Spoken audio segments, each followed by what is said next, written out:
All right, guys. Let's go. What's the deal? Ski, the best day of the week, Monday. Monday. Yes. We are in cotton. We are not wearing silk today. Yes, for sure. That is a change. Sure. We have switched up the fabrics. Tube, what's going on? Where else would you rather be on a Monday night? Absolutely. Market Mondays. Yeah. Here. Is it Airport. the last Monday in the month? I believe so. I think so, yeah. Airport. Yeah. It's giving. That's fast. It's giving wealth. Pretty fast. Big facts. a lot to talk about today. So I'm not gonna waste any time because I know you guys hate the long, drawn out intros. I do read comments. But it's so entertaining though. Just sit back and enjoy, man. It's necessary. So just quick rundown. This week, big episode for us. Ian, you was actually at the tail end of this. Lorenz Tate. Oh yeah. Yes. Childhood memories, all of them, man. Yeah. Going out loony like O-Dog, man. Yeah. Dog. Lorenz Tate is a legend in the game.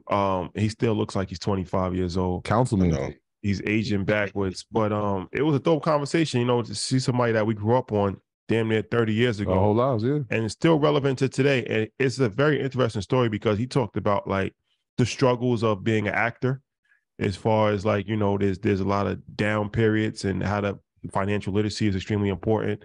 The union, how he's transitioned to become a director behind the camera, working with his family. He was a childhood star, actually. This is true. He was in an extra in the Twilight Zone. Yeah. Was he really? Yeah, in the 80s. Like I think like 87 or something like that. So he talked about that, how he handled his money from that, real estate. Yeah, how he got paid. Because most people don't even realize how actors are getting paid and how they have to take some roles and build up their catalog before they can demand a certain amount. Like that's a whole process in itself. And if you miss that moment, the ramifications of that, like it's a whole, like Hollywood is a business. And it's a very interesting story.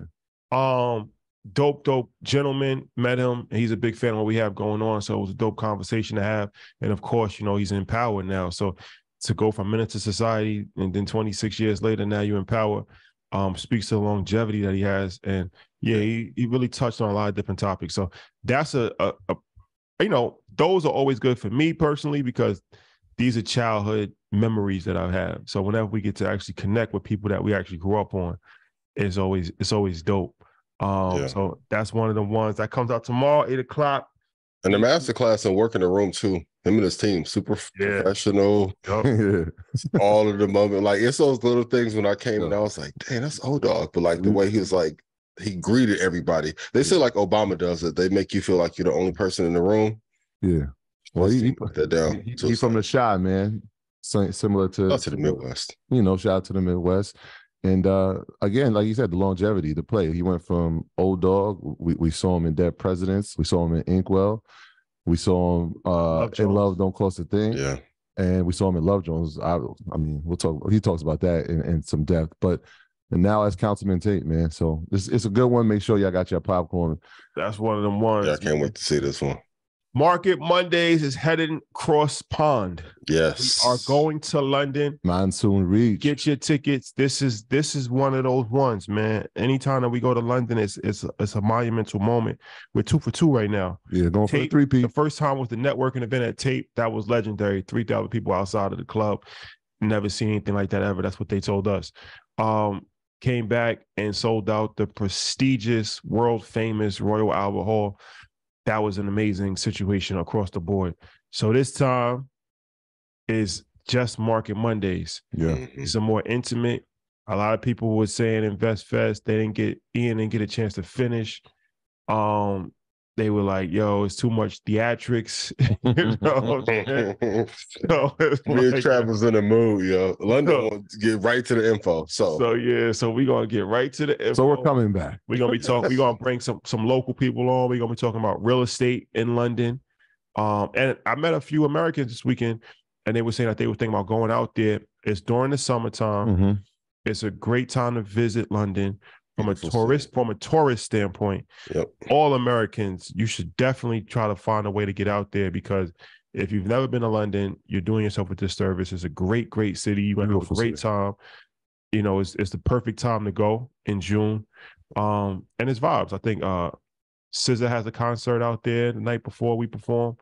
So it's a lot going on. So check us out. Go to the website right now. Get your tickets. Peacock Theater. That's what we're pulling up at. Go to earningyourleisure.com. Get your tickets, and we'll see you there. Yeah. I'll start working the presentation this weekend. So we're gonna finish, and there's a guarantee 100% chance you're gonna finish your presentation. 1,000%. So I'll be going over like my personal 10-step formula for where to get into the market. Top 10 trading lessons that you must master if you want to be consistently profitable. The top 7 sites to research a stock, and the 5 most important indicators to use when investing or trading. And I will 100% get the entire presentation, and I'll be doing a cash giveaway. So I think that's one of the best parts about doing the international cities is that we get to, like, even when we did in Toronto, it was like, yo, here's the sites you should be using. Here are some brokerages you should be using. And then when we did our Dead or Alive, it was like, here are the stocks that are dead or alive inside exactly where you're at. So it won't even be a US-based thing. It'll be tailored specifically for the UK. So make sure y'all pull up. Peacock Theater, June 18th. Market Mondays is going to shut it down. Never the same show twice. Never the same show twice. All right. Troy, you want to do some house? Yeah, man. Do your own research. Shout out to everybody that pulled up on us this weekend. And every time we walk outside and tell us about the research that they're doing, continue to do so. All right. So our content is intended to be used and must be used for informational purposes only. It's very important that you do your own analysis before making any investment based on your own personal circumstances. You should take our information and advice and use it with a professional in connection with or independently research and verify any information that you find on the show and wish to rely upon, whether for the purpose of investment decision or otherwise. People continue to do the research, and when you find it from somebody else, give credit to the person you found it from, but continue to share when it's good, man. That only builds the community. That's what we're here for. Love is love. This is a message brought to you by the good fellas at Earn Your Leisure and good Dunlap, the master investor himself. Love is love. Ian, any housekeeping? Yes, housekeeping. Thank you for the care package. Hey. I don't even have mine yet. I got it upstairs. That's exclusive. That's new. That's exclusive. That just dropped. Shout out to the team. Very limited. Yeah. So thank you for the care package. Stock Club call will be on Wednesday of this week. And how can we forget? Get your tickets to Invest Fest. And clearly everything got leaked. Diddy, Robert Smith.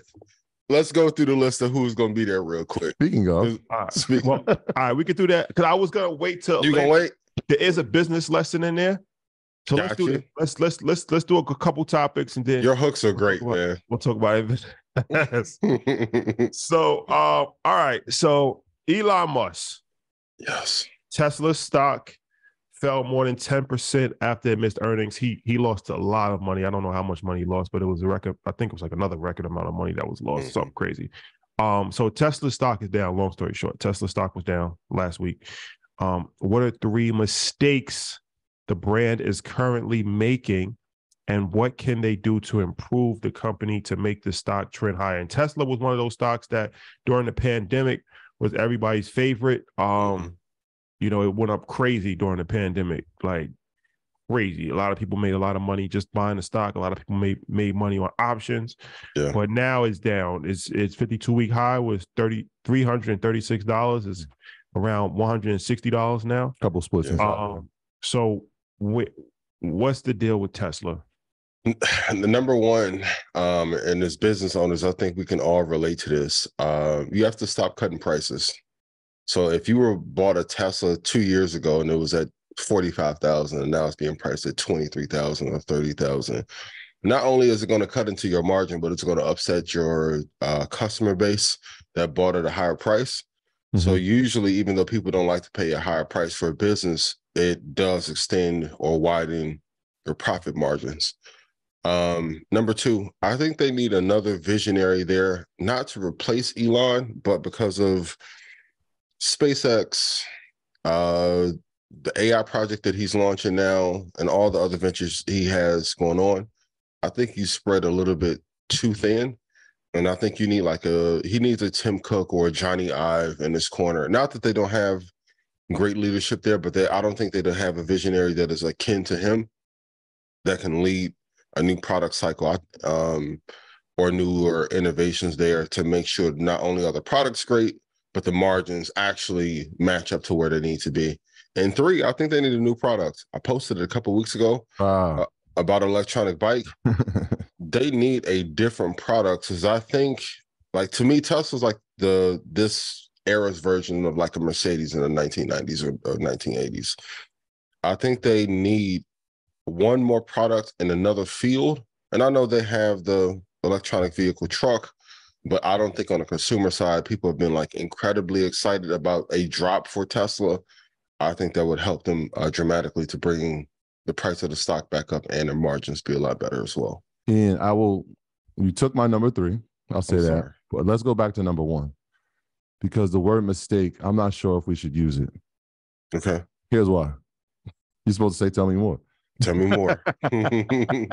Please tell me more, Troy. Well, Elon, he clearly stated that they're going for the higher volume play over the higher margin play, right? And so when you think about higher volume, that means that I want to put more product out in the street.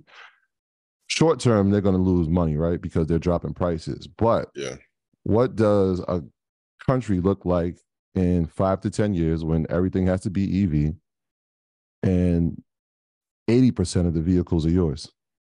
Right? I think there's a long-term play that we're missing when we think of mistake in the short-term gains of it. Yeah. Because if he's trying to have a larger fleet, I'm going to drop the prices. And so if you look at the Model 3, it's down 11%. The Model Y is down 20%. When you drop those prices, more people can buy. But there's another part that gets like, it got passed over. Mm-hmm. The tax incentives for having EVs have gone down. And so if I had the same price and the tax incentives, you're actually going to be paying more. And so if you're thinking in that terms, I'll lower the price because I know that the incentives are not at the same as they were before. And so it kind of offsets itself. But I think he's going for let's take over countries, because right now he's dominated the US, but now the next market is like, let's go dominate China. Right. And so if you look at the percentage of EVs in America right now, 63% of EVs are Teslas. Yeah. You know what the next closest company is? Who, Ford or GM? GM, 7%. Yeah. That's domination, complete domination. So I think rather than a mistake, I think we got to look at it from a long-term lens here and say like, oh, this is it. They're just trying to have more fleet on the streets. But I think that you're right. I think that the next thing that's a bar. Go ahead, sit again. More fleet on the street, so I can put more product out on the street.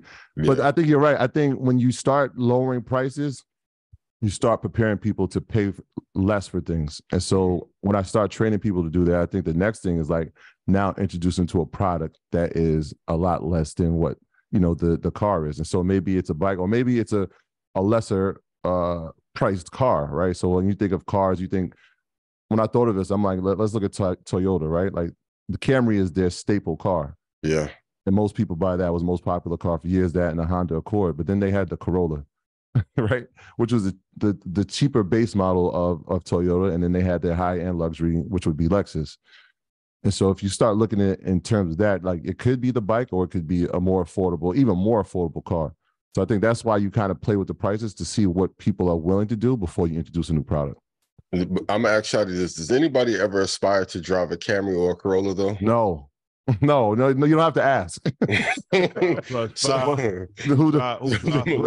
think I worked this hard? What do you think I have to work this hard for? To push a fucking RAV4? No, that's true. I'm not saying people aspire to it, but yeah, when it comes to affordability and getting A to B, if you look at the sales of the most sold cars in America, it's probably a Honda Accord or it's probably a Toyota Camry. But the margins in those businesses are so, and I get he wants scale, but if you look at Apple, like when they had the old Macs with the colored backs, right? So like it had the orange back. The thing that made the iPod mainstream was the iPod. So I don't know what product they can create that would get that kind of scale, but they do need another product that brings them to the ecosystem that makes them want to upgrade to that. But whenever a brand has become like mainstream or not deemed as luxury, like take Coach from, I don't know, in the early 2000s was the same, perceived to be like somewhat of a luxury. Now, nowhere near close. I think if you start to play with those prices too much and make people pay less, somebody is going to have a higher price model. Or man, if Bentley or Rolls-Royce come out with an electronic version, or they put out an electronic Virgil Maybach, it may be tough for a couple of years for Elon. So I get the strategy, what he's trying to do, but I think every time the companies have tried to like get that scale based on price alone, it tears the margins up, but ultimately hurts the business, especially when you're in a recession. Yeah, even if those companies do it, how many people can afford that level of luxury? Right? Like, so again, if it's in China, that's true. Well, there's more billionaires here. But even if he does that, right? Like, even if that does happen, then the scale model, it makes even more sense, right? Like, because if they're putting in a high end luxury, I still have this affordability that most people can get. So, are you optimistic or pessimistic about Tesla stock? It's a great question. I'm optimistic about it. I like it if it gets to like 107 to like 109 as a buy. I'm a long-term holder of Tesla. I am looking forward to seeing, even though they had a somewhat successful launch of SpaceX, I am excited to see when he gets like fully focused back on Tesla as like his main idea or business that he's focusing on. But I do like Tesla. It is going to slide down some, but well, that's another thing too. It's like a lot of people think that, you know, he's stretching himself too thin because, of course, he's got Twitter, and X, yes, and SpaceX, and a whole litany of kids. Yeah, and like 12 kids. So, you know, that could potentially cause a strain on the company as well if the leader is not fully focused on the job at hand. Yeah. So are you optimistic on Tesla stock? Yeah. I mean, I think that Tesla, I mean, they've become synonymous with EVs. So I think that they have the head start in the race. Just because you have the head start doesn't mean that you always win. Indeed. It gives you a better chance of winning. Yeah. So I think that, you know, when you look at the EV space, they're going to have a lot more competition in the next decade than they had in the last decade, where everybody's going to be having an electric car. Maybe even Apple. So, you know, it's going to be a lot harder because they're going to have more competition in the space. But they have done a great job of, you know, building their brand, building out infrastructure, and building trust amongst customers. So I think that's helpful. But yeah, I think we have to see what's next for them. You know, is it a plane? Is it the railroad system? Is it, you know, more electric solar power, which they already in the solar power industry now. Yeah. You know, I think it'll be interesting to see how they diversify. I don't think their stock will rise as much as it did during the pandemic, though. Yeah. I think now it's just be slower. It's just a regular stock. You know, it's still a good company, but you know, it's not going to go up 1,000% in 2 years. Yeah, and it may be.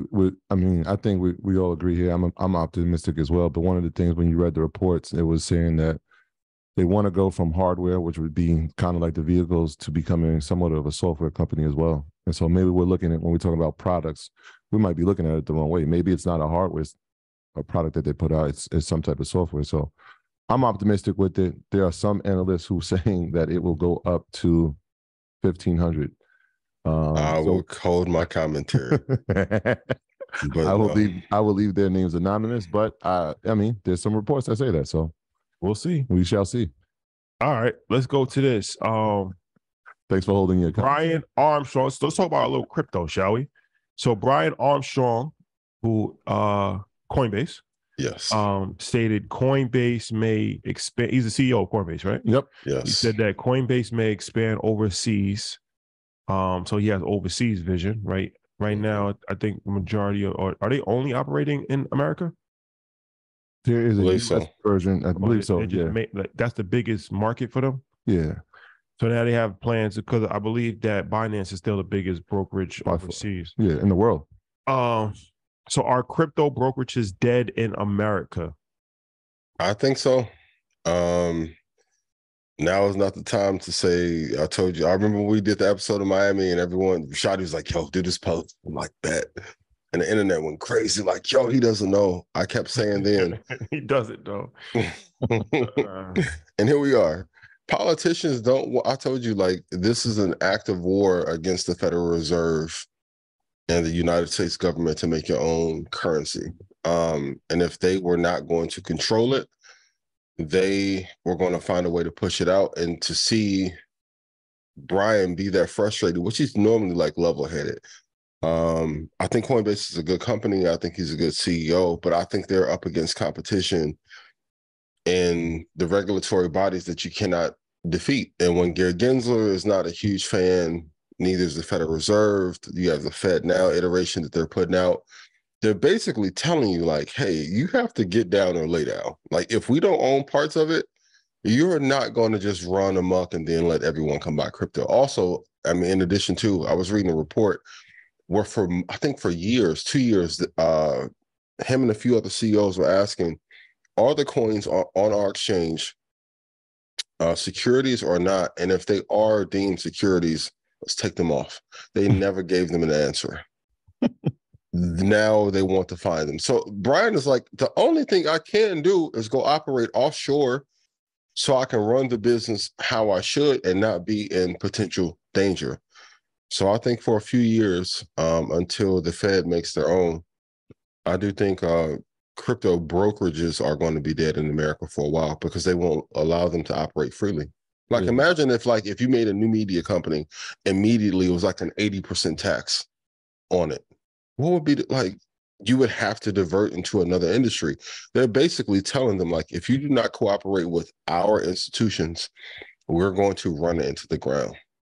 Yeah.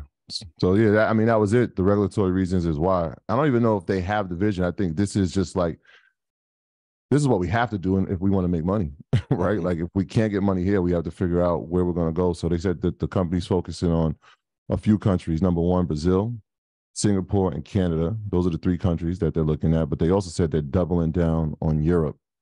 The issue is this, and you mentioned it, Binance is the number 1 exchange in the world. And so if you're going into a world scale, how are you competing?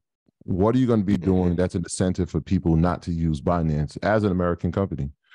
And so one of the things that Binance stopped doing recently was they waived the fee for trading. Is Coinbase willing to do that from an international standpoint, right? Because that's where a lot of money is made. Well, when I looked at that, I'm like, all right, well, how would they make money if they waive the fee? Well, there's rumors now that they're going to do derivative trading on Coinbase. Now there's options and futures that you can trade, and when we looked at Robinhood's business model, they figured like, wait, if it's free, how are they making money? Well, you're trading derivatives, they're raising premiums. That's how they're making their money. Is Coinbase prepared to do that? I don't know, but you have to have a competitive advantage if you're going to challenge this Goliath, behemoth, right, in the crypto space. You're going into you have to have something, and I'm sure people are not going to walk in and say, hey, this American company, yes, come to this country and let's give them incentives to be here. So it's going to be a challenge. It's a tough spot. And when we think about the United States, I mean, yeah, you have Coinbase, but who's number 2? What's the number 2 exchange? Who are the top 5 exchanges for crypto? Yeah.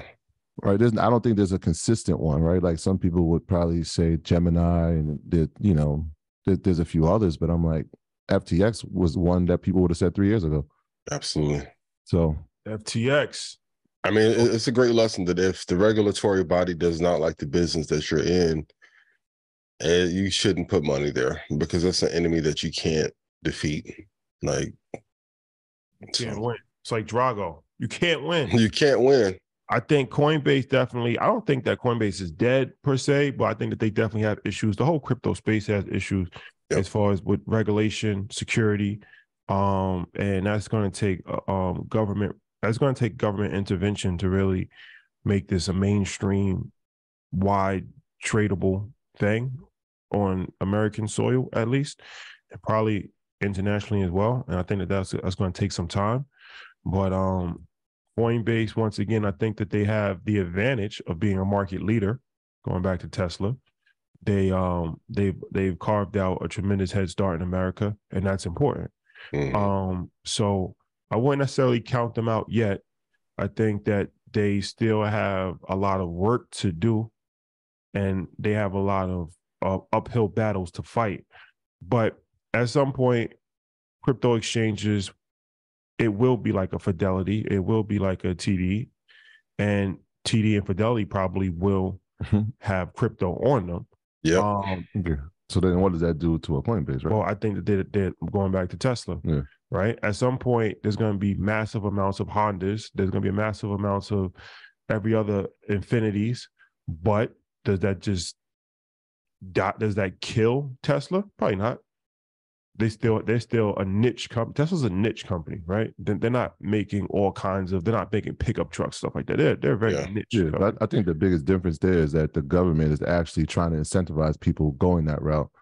Whereas in this space, they're putting regulatory things in place for them not to exist. And making it even more difficult. They just announced the Fed coin. So that's what I'm saying. So they have their own. The Federal Reserve owns right. If I have my own, now I close you into a space where you're not even needed. But no, here's why I don't agree with that. Okay. Because that's a centralized stable coin.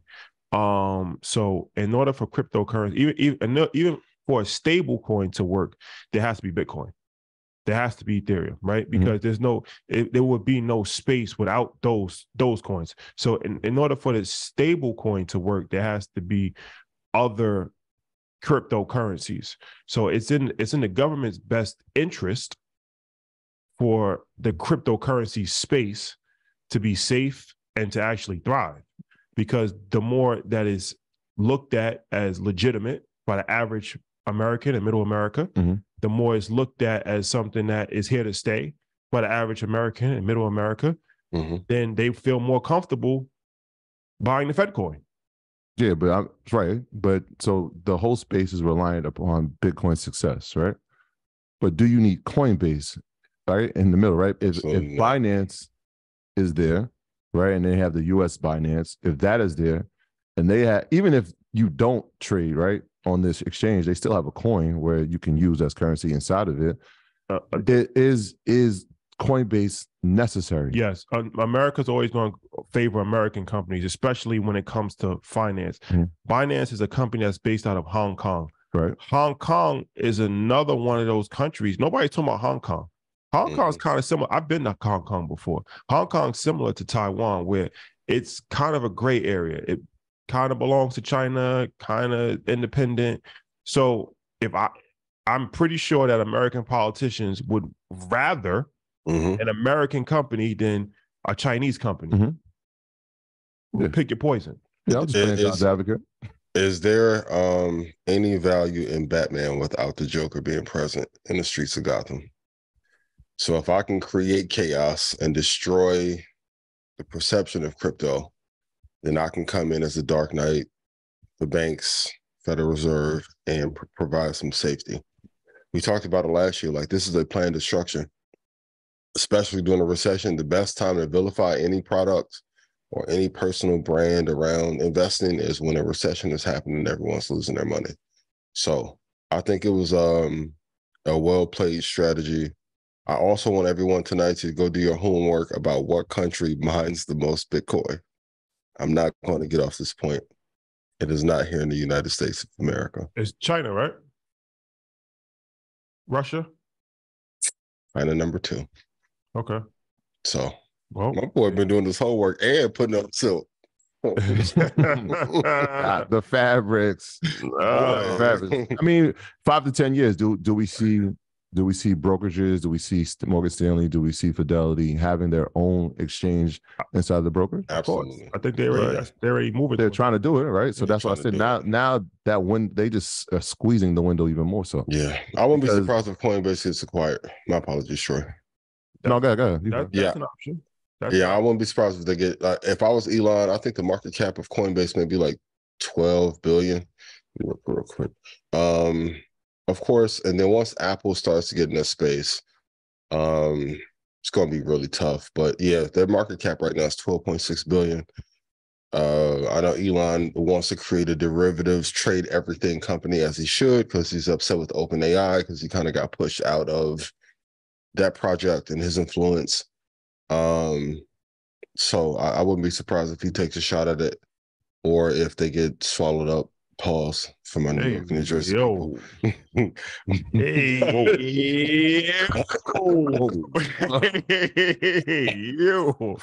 Might clip this up. Hey, can we put flag emojis in there?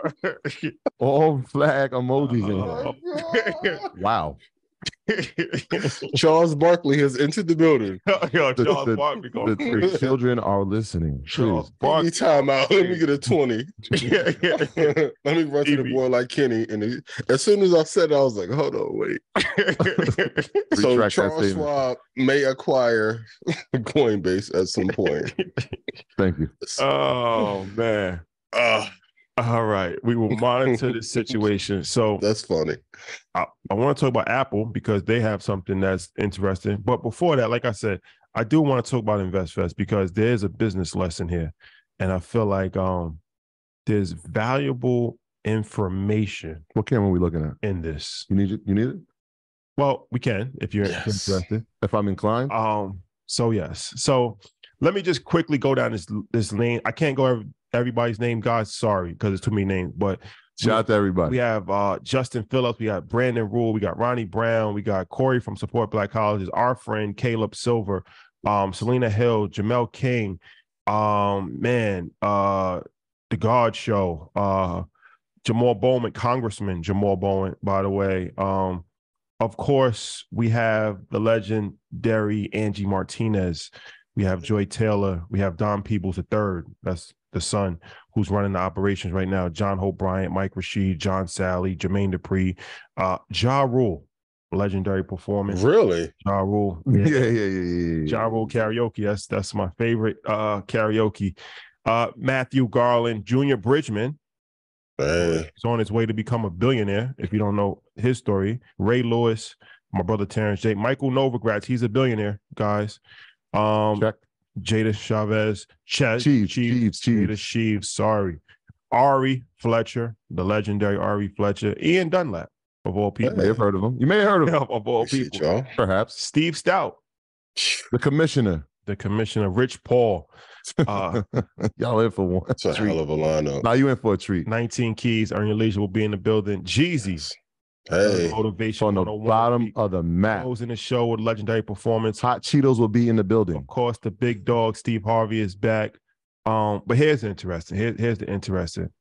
So the two headliners, Sean Combs, Diddy, and Robert Smith. So I just want to talk about the power of relationships and really, because, I talk about this relationship thing a lot. So Diddy, here's the story with Diddy. Diddy, icon in the game, a billionaire, resume goes for itself, right? He doesn't really talk a lot. If you've noticed, he hasn't really done a lot of, and most of his interviews are mostly like The Breakfast Club where he's promoting an album, or like he hasn't really, I've never seen him do a sit down conversation about business. And there's been a lot of questions about business. So it's like, this is something that he knows it has to happen. Yeah. And we've been kind of communicating for a while about what the best time to make this happen. But I want to tell the story about how this happened because it's very important. So we've been trying to link with Diddy for a long time. A lot of mutual friends, of course, our Revolt family tried to get him for InvestFest last year. Didn't work out. And we finally met him. Last year, Art Basel weekend. We went to his house, spent a couple hours with him, and just chopped it up. And he gave me his number. And he said, if y'all have any issue with Revolt, anything, like, hit me personally. And I texted him the next day, like, yo, thanks for hospitality. And that was in December. And I didn't say anything to him ever again until 4 months later. And then I just woke up randomly. I said, you know what? Diddy needs to be at InvestFest. Sent him a message, sent him a video, and said, we need you there. 20,000 people, Atlanta. It's for the culture. It's needed. He hit me right back within 30 seconds. Said, I'm in. Start working with the team. The reason why I'm telling you this story is because I didn't abuse the privilege to have his number. I didn't abuse it. Right? I didn't abuse it. That's a value. It's a good lesson. I didn't say, hey, I need reservations at Carbone. Giving you my number. Who better, Biggie or Tupac? Yeah. I didn't say, hey, bro, like, can we play basketball? Can I go on your yacht? No. I waited. What club we at tonight? I waited for it to make sense. I waited for a value add proposition because InvestFest is a value add to him as well. It's a legacy for him, right? It's an opportunity for him to speak and to clear up any issues that people may have of him, and to give information and to share information and to really chronicle his journey of 30 years and how he started as a paper boy and became a billionaire, right? And he saw the value in that. Yeah. But it's like when you meet people, know when to ask for something, because sometimes you only get one request. It's like a genie. Yeah. Sometimes you only get one. It may not happen again. You know what I'm saying? And if you blow that one, now it's over. Yeah. Great. Can you do something? Can you do something? What's that? I want you to talk about the energy, because it came in as 3 voice notes. I want. Yeah, I want to blow it. Yeah. Hold on. I want to paint this picture. I'm gonna go back to the solo. So we were in the hotel. Our rooms were across from each other, and you're like, "Yo, come to my room right now. Right now, you got to come." He just left a message. I said, "All right, cool." I want to paint this picture because it was 3 voice notes. I want you to talk about the energy that he had when he was speaking about the importance of this moment. Well, it's a surreal moment for me, because if anybody chronicles us, like when we did the MSG show, we came out to Hate Me Now and had the Minx on, and that was inspired by Nas and Diddy. Like, you know, it's like I call Diddy Black Caesar because like that's what he embodies. So, you know, just like I said, a couple of years ago, we was just watching people on TV. Now it's like a personal number, and he sent me voice notes. Like, it's just kind of a surreal situation sometimes. So it was just crazy that he responded so quickly, and he responded in detail. It was like a 3-minute note, a 2-minute note, a 1-minute note. And he pretty much was saying that, you know, he was like, yo, I'm a billionaire, bro. It's not about that. I need to get a message across to make other people successful. He's like, I'm at a point in my life now where God has chosen me to reach other people. Like, you know what I'm saying? He's like, it's not about me making the most money and me becoming, you know, a 10 times billionaire. When you become a billionaire, I mean, you already won. Yeah. Right? He's like, yo, I want to do this. I want to do it in the most impactful way possible. I don't even want to make it about me. I really want to make the message of like, this is now or never. And he talked about the wealth gap. He's breaking down the stats to me on voice note. He's saying how with like passion though. Yeah, no, for sure. He's talking about how, you know, it's 1% of the wealth, and we had 1% of the wealth when we just came out of, you know, chattel slavery, and nothing's really changed. And he's like breaking down the information as far as, you know, how much money advertisers go to Black companies, and how there's a lack of Black, you know, infrastructure and the media and like this. Like, obviously he's a very intelligent person. I think people kind of get it confused because, you know, you might see him as a personality, and he's dancing and he's having a good time, but he's actually very informed. And he's having this conversation with me over voice note, and it's just like a surreal moment because I'm like, yo, we about to interview Diddy at InvestFest. Just started 3 years ago. And on the 3rd year, it's like we got a conversation with Diddy, and then Robert Smith. Yeah. The richest, like, he's the richest Black person in American history. Somebody that's worth $8 billion. Like, you know, to have the opportunity to come to an event with all Black people in Atlanta, like who does that? Like, it has never been done. Yeah, the reason I was the same day. Yeah, that's when you told me, I was like, bro, he ended the note with, yo, the time is now. Time is now. And as fate would have it, the message expired. That's what made me so excited about it, was his level of enthusiasm. I think it's a great lesson in there you guys can touch on too. It's like to reach for the people at the top. Because it's interesting. Same when we was trying to get Floyd. There was another gentleman we were trying to get for Madison Square. He didn't want to do it. Shout out to you. I love you dearly. Floyd's team was like, bad. Cool. So imagine like people who are way higher, they reply a lot faster, give a clear answer, but his enthusiasm behind being excited about like closing that wealth gap. And you were playing me that voice note when we was in LA. I was like, damn, he's really tapped in, has done this research, and wants to give more information, which I thought was absolutely incredible. So that's why I was so excited. You said something that was very insightful, and that's one of the last things I'll say about this. You said something that was very insightful just now, where you said, and this is so true, and this is on every level. And it's like, we were trying to get in touch with Diddy for over 2.5 years, and these are good people. Like, there's no disrespect to, like, these are really good people. They had great intentions. The people at Revolt, the people at Ciroc, the people at Deleon, the people at Combs Enterprises, like, these are people that know him personally, and we sending messages to them to get to him, and it never had. It's so difficult. Booking agents, it's so difficult to get to him, right? It's extremely difficult. Met him in person, it's extremely easy. Like, I've had multiple conversations with him after that. Now, like now it's like I could just hit him, he could hit me. Like, you'd be surprised how the hard part is getting to the person. This goes back to why exposure is so important. I put a post up when we was in the fight, and we'll talk about that like at the end of the show, but met a lot of people at the fight. But it's like, this is why you have to find a way to get close to the people that you want to connect with. And it's not always an A-list celebrity. It could be your local real estate agent. It could be, a real estate mogul, somebody that's in stock, somebody that works on Wall Street, somebody that's in construction. You got to find a way to get close. And that's why these events are so powerful, because it's like, the odds of you not meeting somebody is almost impossible. Absolutely. If you're in a room with 20,000 people, how do you not meet somebody of value? That's almost impossible, right?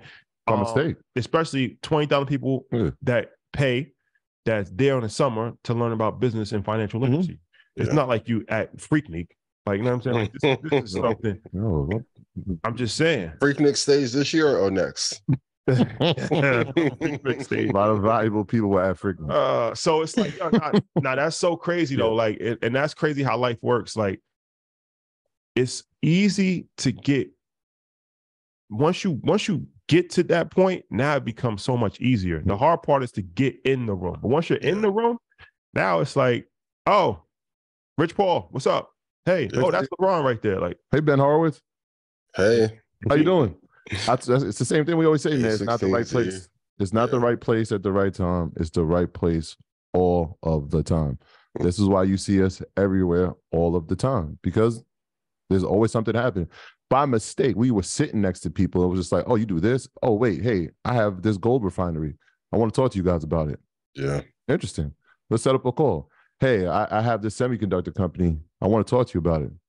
Interesting. Let's set, just by walking around, let alone the people who you saw at the fight. There are millionaires and billionaires that are just sitting in the crowd, and you have no idea who they are.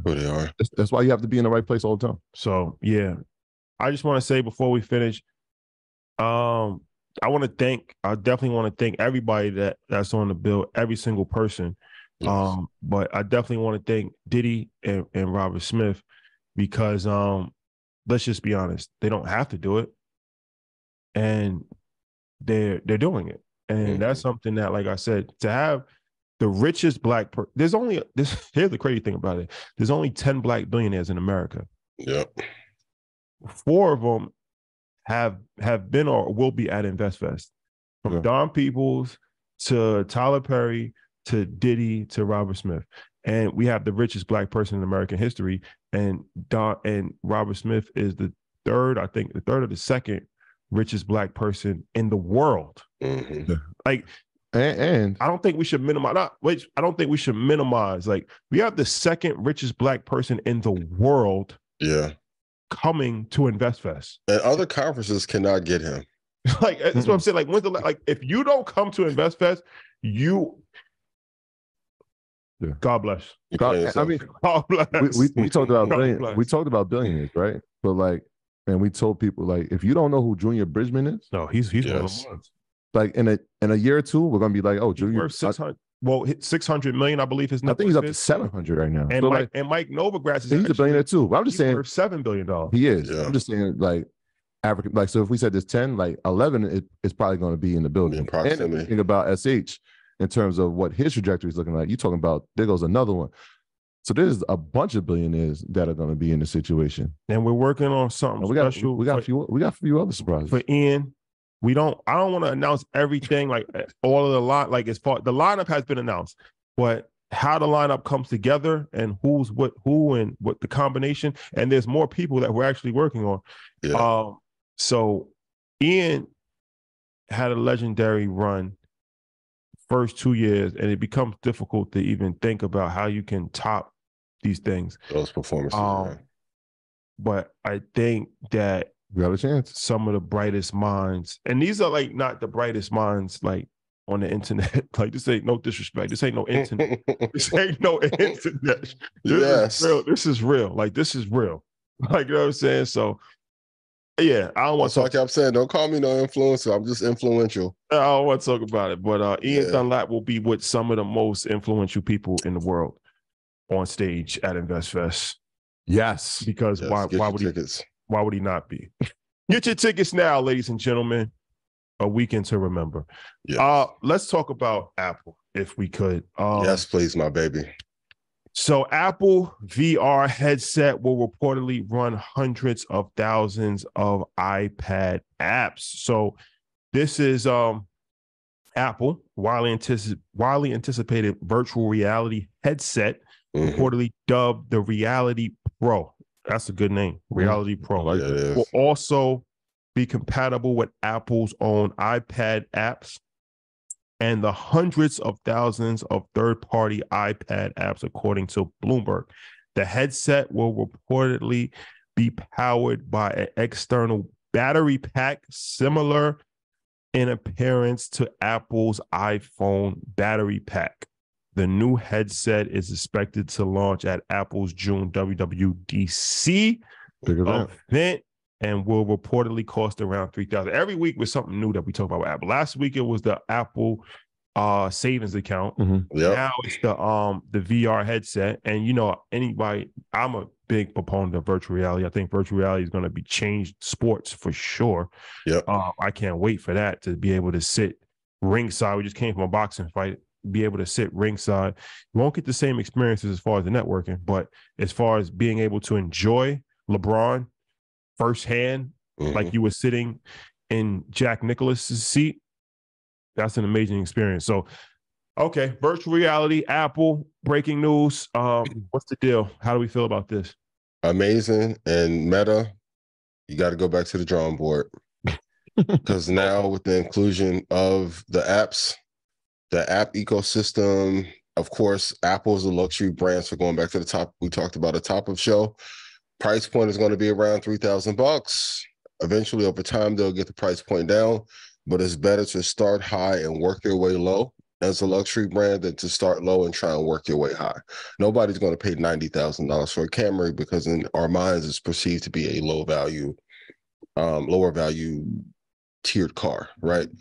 So now, anyone who wanted to create this headset, AR, VR space, they're in trouble now. That's why I keep saying, like, always, please write this lesson down. Create the dream team for who will put you out of business and try to do that thing inside of your business. I know you guys saw the article and people started messaging me like, hey, ChatGPT can predict the stock market. I'm like, I hope it does, because it will bring the value of what I do up tremendously. But I'm also in real time trying to figure out, how can I use AI and implement it in my brain so I can put the prices out faster and let people have them, right? I don't know what Meta's going to do, because they have not had much interest and desire for their headset, even though the Quest Pro was pretty amazing. But when you have thousands of apps in an Apple ecosystem, which is so key, this is going to be a huge win for them over the next 5 or 6 years. What do you guys think?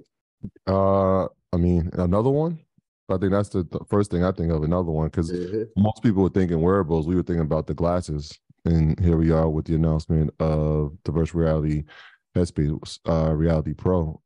I mean, the app thing is incredible. I think from a healthcare standpoint, it's even more incredible when you think about now, because the way they're perceiving it is it's almost a fitness device, right? They didn't have a fitness device. We were thinking about maybe they'll acquire a company like Peloton, but that didn't make sense. So how can they get into the wearables from a fitness standpoint? Well, you create virtual reality, and now that virtual reality can be hooked up to your other health devices like the Apple Watch, and now you can track fitness, you can track heart rate, you can track all these things, plus you can have them actually doing exercises in real time. I mean, it's brilliant. We're talking about another vertical that, you know, they're just going to be in the leading again. So first thing is like that, and the second thing is like, yeah, the Meta Quest 2. Good luck. Good luck. I mean, I don't. The brand loyalty that comes and is associated with Apple is second to none. Their history of products is second to none. Yeah, I mean, it's tough. It's tough for anybody in the space when Apple says that they're about to come into it. I guess the next thing is to figure out who do you combine with, who do you merge with, who you can collaborate with to compete in this space now. And sometimes people only want a product or projects from a certain brand. And this is one of those things where like they have such a big, I mean, going back to the multi-billion user example with when they partner with Goldman, it's like, okay, great. And then of course, Robinhood came out with an APY product for 4.4%, I think, after that. But it's like when you have all those customers inside of the ecosystem already, it's really hard to compete against that. So I think it's one of those cases where it took too long and it's a great business lesson. You have to get the product right the first time. Even going back to InvestFest, first one, like everyone was like, yo, I'm going out. I remember my guy Jared hit me up like, where you at? I'm like, I'm in the hotel working on the presentation. What do you mean? He's like, why? I'm like, if I don't kill this time on stage, I'll never be back on. What do you mean? Like, this is a key test for everyone. Like, if you don't over deliver on information plus actual theatrics of the show, and creating the memory, because of course I was maybe one of the lesser known people, but I'm like, no, they're gonna know this weekend.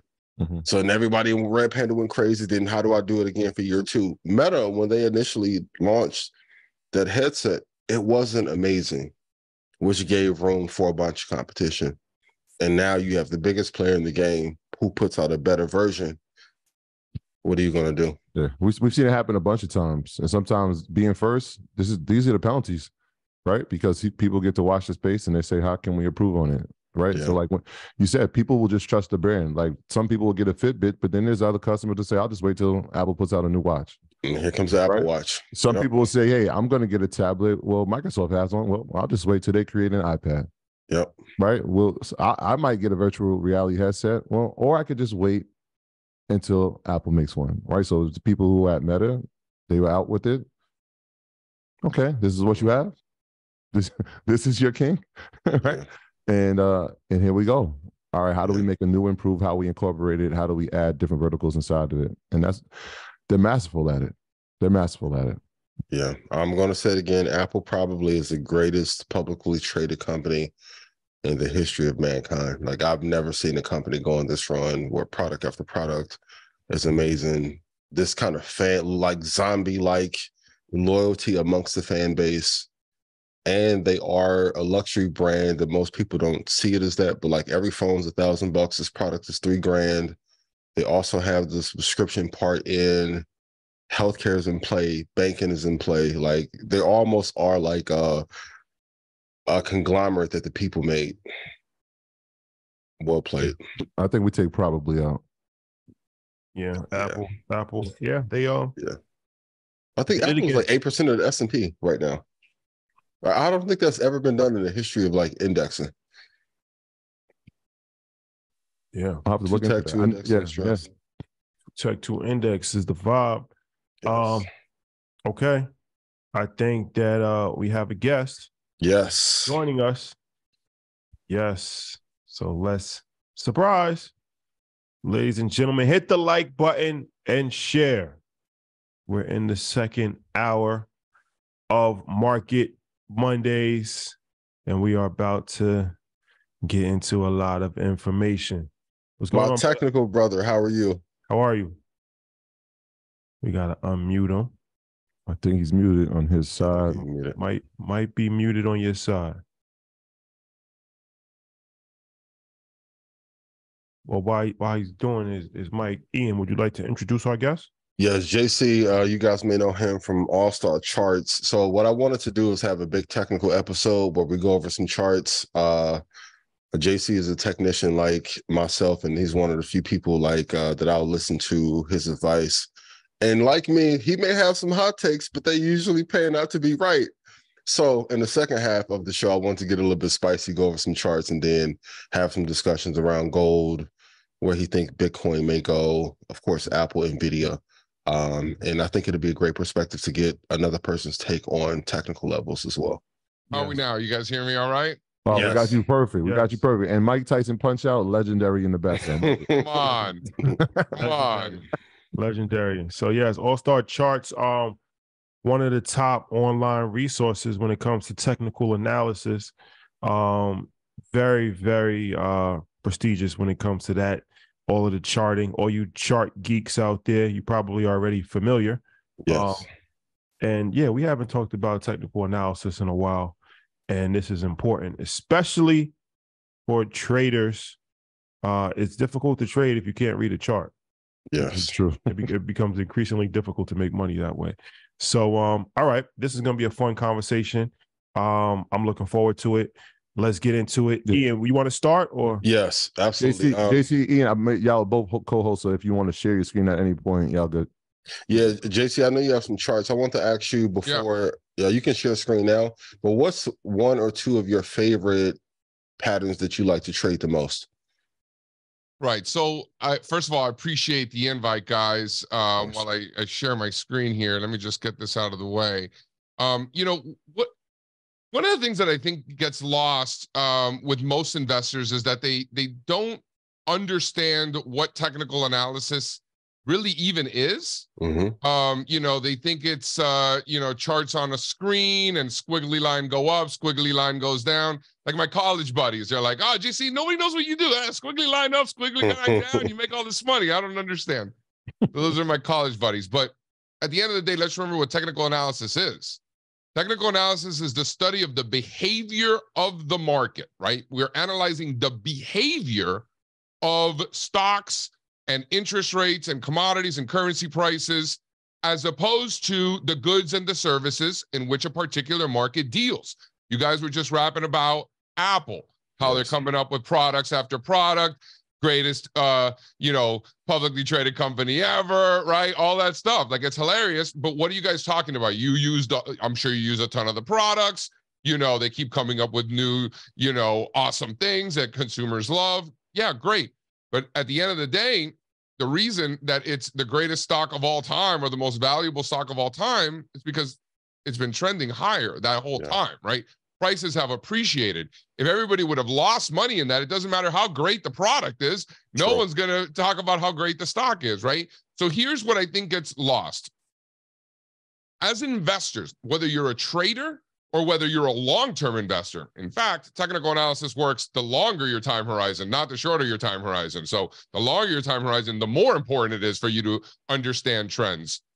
That's really what it's all about. Asset prices trend. We know that. Asset prices are not random, right? We have the data. We have all the white papers from MIT and, you know, that you need, and Wharton. We know asset prices trend. Bottom line, a stock price that is trending higher has a much, much higher likelihood to continue to trend in that direction than for it to completely reverse and turn around, first of all.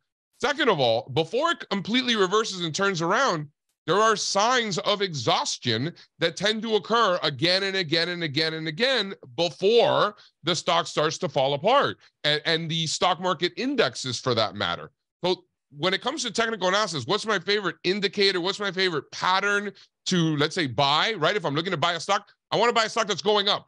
The most bullish thing that a stock can do is go up in price. There's nothing that a stock can do that is more bullish than it going up, because by definition, it already has a leg up because it has a higher probability to continue to go up instead of just randomly reversing and starting to decline.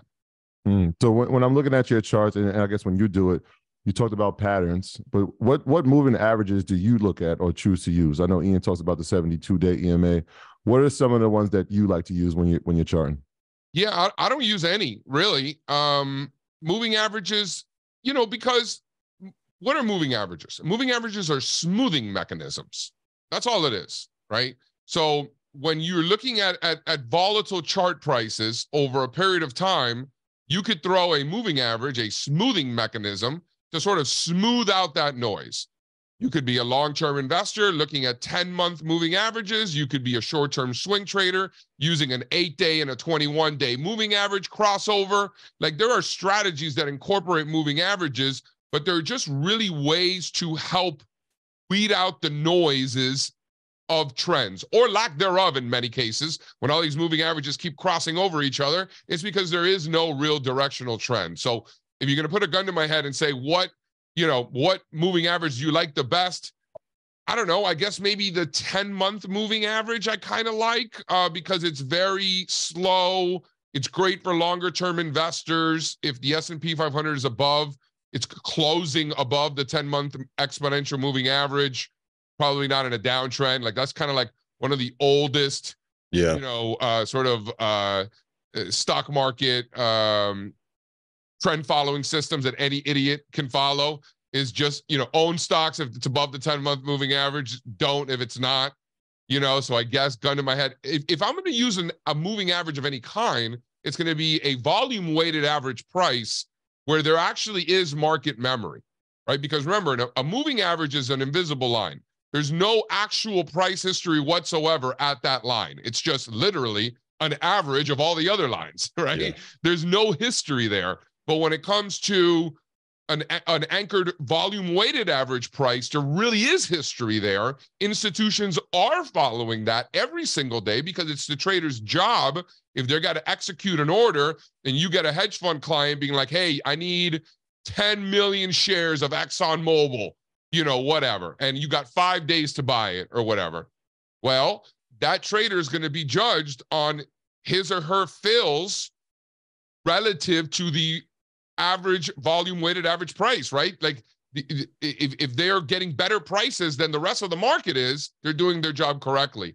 And Absolutely. if they're not being able to beat the VWAP, they're failing at their job, they're not going to get the order the next time. The other trader who got the other 10 million shares because they A/B tested the traders is going to get the order on the next one, right? So that's how that works. So there's real, and as you start approaching it, you start fading, right? Like, there's real support and resistance at those levels. So I'm going to use a smoothing mechanism at all to probably be a VWAP. So here I'm looking at your chart. You have an end point for 33.93, and I see you have a 1618 extension. Are you using fibs, or what indicator are you using here? And can you guide us through how you would view this chart? Yeah, totally. So this is just basic Fibonacci math. It's not that complicated, not to like overanalyze this, but the market tends to just, show resistance and support at these levels. As you can see here, this is just a 161.8% extension of the decline. Again, not to get too much into the Fibonacci math, just a level of interest, right? Yes. It's nothing more. It's not this magic number. It's not going to make you millions. It's literally just a point of reference that the markets tend to respect again and again and again over time. So I incorporate them in my charts because it really helps. I mean, like, you can't like really deny it. It's obviously been a very important level here. Absolutely. So, and my suspicion is this 5,300 level is going to be pretty important one day in the future also, right? So we'll worry about that when the time comes. But there's a big level, and the market's inability to overcome these levels just reiterates that there's a ton of overhead supply relative to demand in the S&P 500. Right. But remember, it's not the bull market's fault that the S&P 500 is underperforming. Right. Mm-hmm. And people like forget that like stocks traded before 2011, like go back in history in the, in the 80s, all bull markets throughout history. The United States underperformed quite often during those bull markets. So just because the S&P 500 is an underperformer doesn't mean that it's a bear market. I mean, look, just since the dollar peaked in the end of September of last year, when stocks really got going, Europe's up 50%.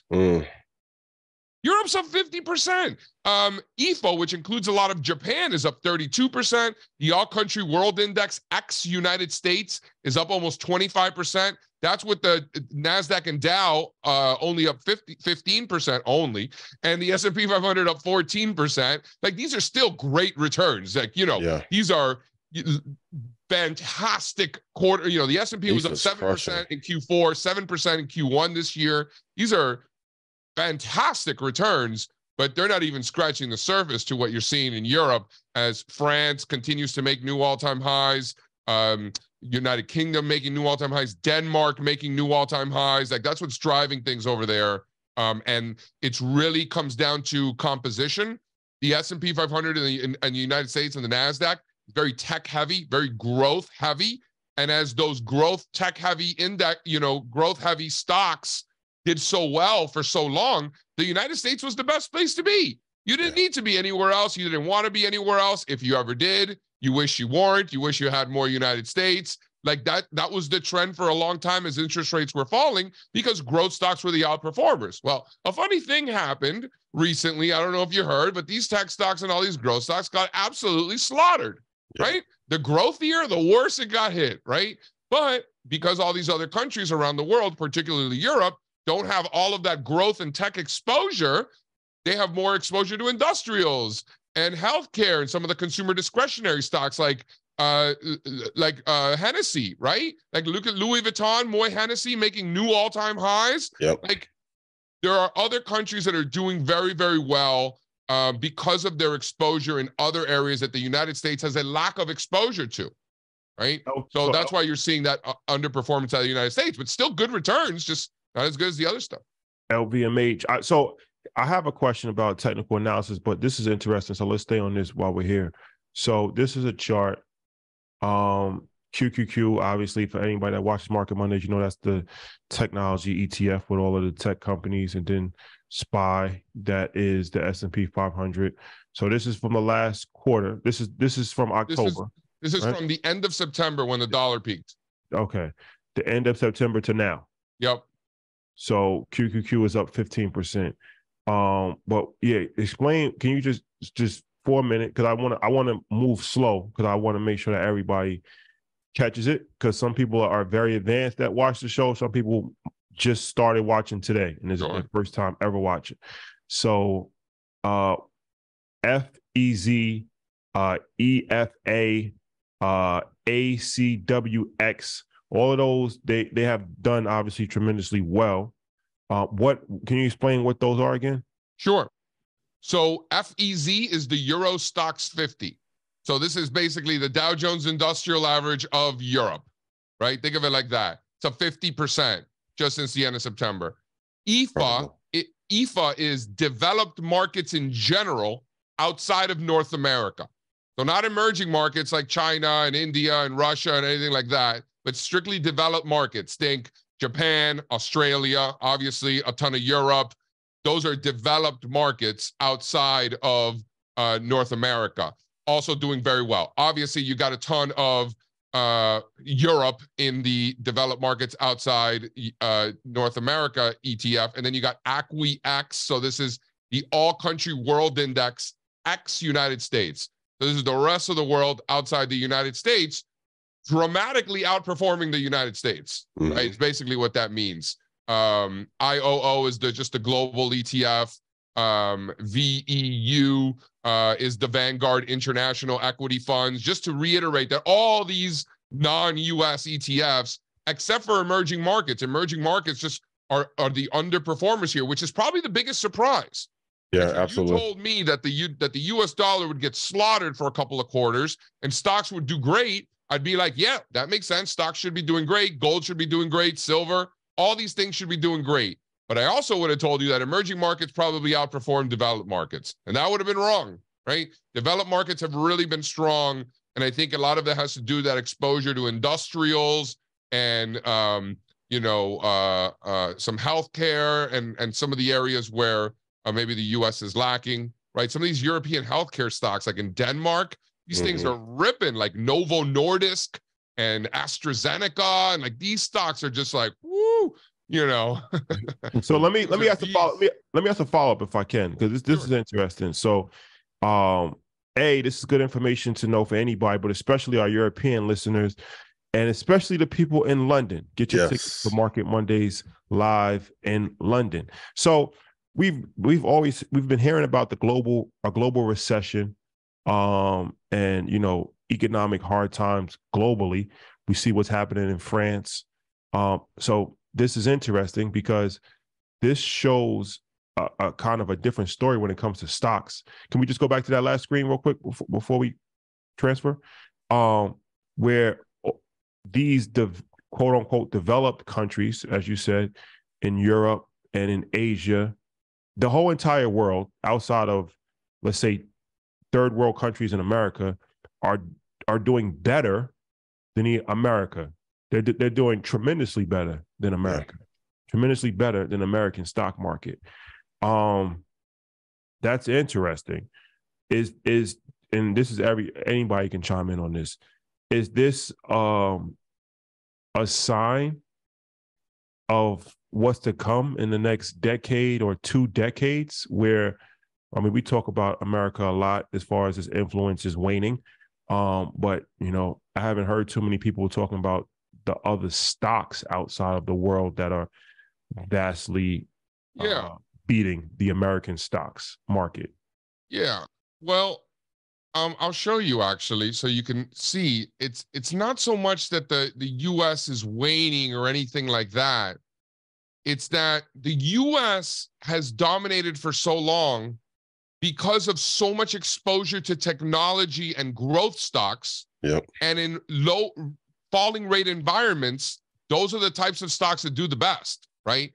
In other types of market environments where other types of stocks are dominating, like let's say industrials are dominating, the United States is 7% industrials. You've got a country like France is 23% industrials. Mm-hmm. So industrial stocks are the leaders. Yeah. Denmark is 27% industrial. So if industrials are the leaders, the countries with the most exposure to those areas are the ones that are going to be doing the best. It's less about, is the U.S. waning or anything like that, right? And more about which types of stocks are doing the best and which countries. Like if materials are the leaders, then freaking Chile is going to be the best performing country because they got a ton of exposure to materials, right? For example. And the United States, the S&P 500 is 2% materials. So if materials are the leaders, the U.S. is probably not. The U.S., I'm sure, it might be doing fine, but they're not going to be the leading country, number one. Number two, I just want to reiterate, some people are like, JC, I don't care about France, with their wine and their bougie sauces. You know what I'm saying? Like, I live in America, right? Steak and potatoes, man. I don't eat, right? You can be an American investor. All these countries, all their biggest stocks trade on the New York Stock Exchange, right? Like you could buy AstraZeneca, you could buy Novo Nordisk, you could buy British Petroleum, you could buy, ASML, which is the semi stock from Amsterdam, right? We call it the Dutch Master. ASML, this thing's the beast. We've heard of that before. Yeah. Yeah. What do you care whether it's a Dutch semi or a Taiwanese semiconductor or from Silicon Valley? Who cares? It's just letters and math. Yeah.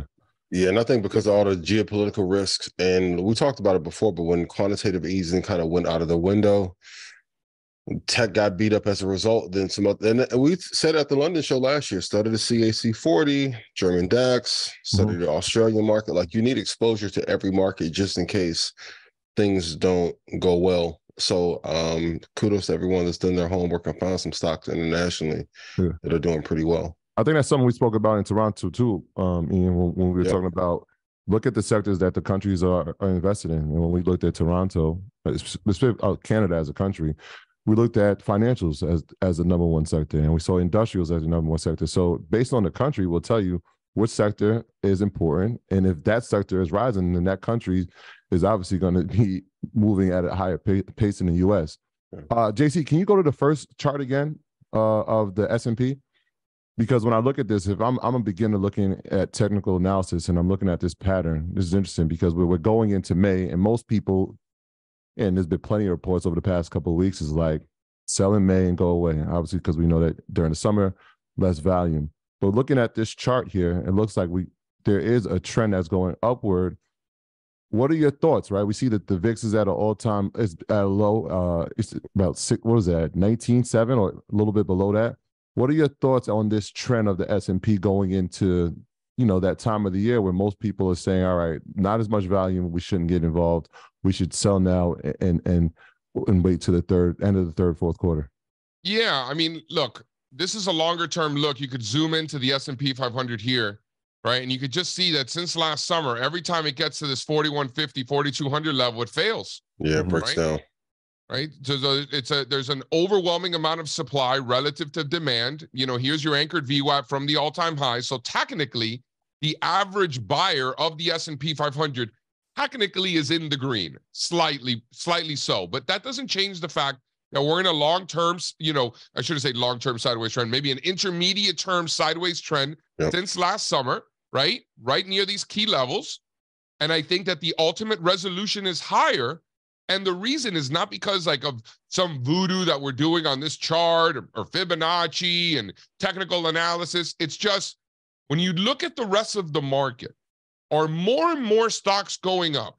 Are more and more stocks breaking out to new highs? Are more sectors making new highs? Are more countries around the world making new highs? Or are we seeing breakdowns to new lows by more stocks, breakdowns to new lows by more sectors and countries?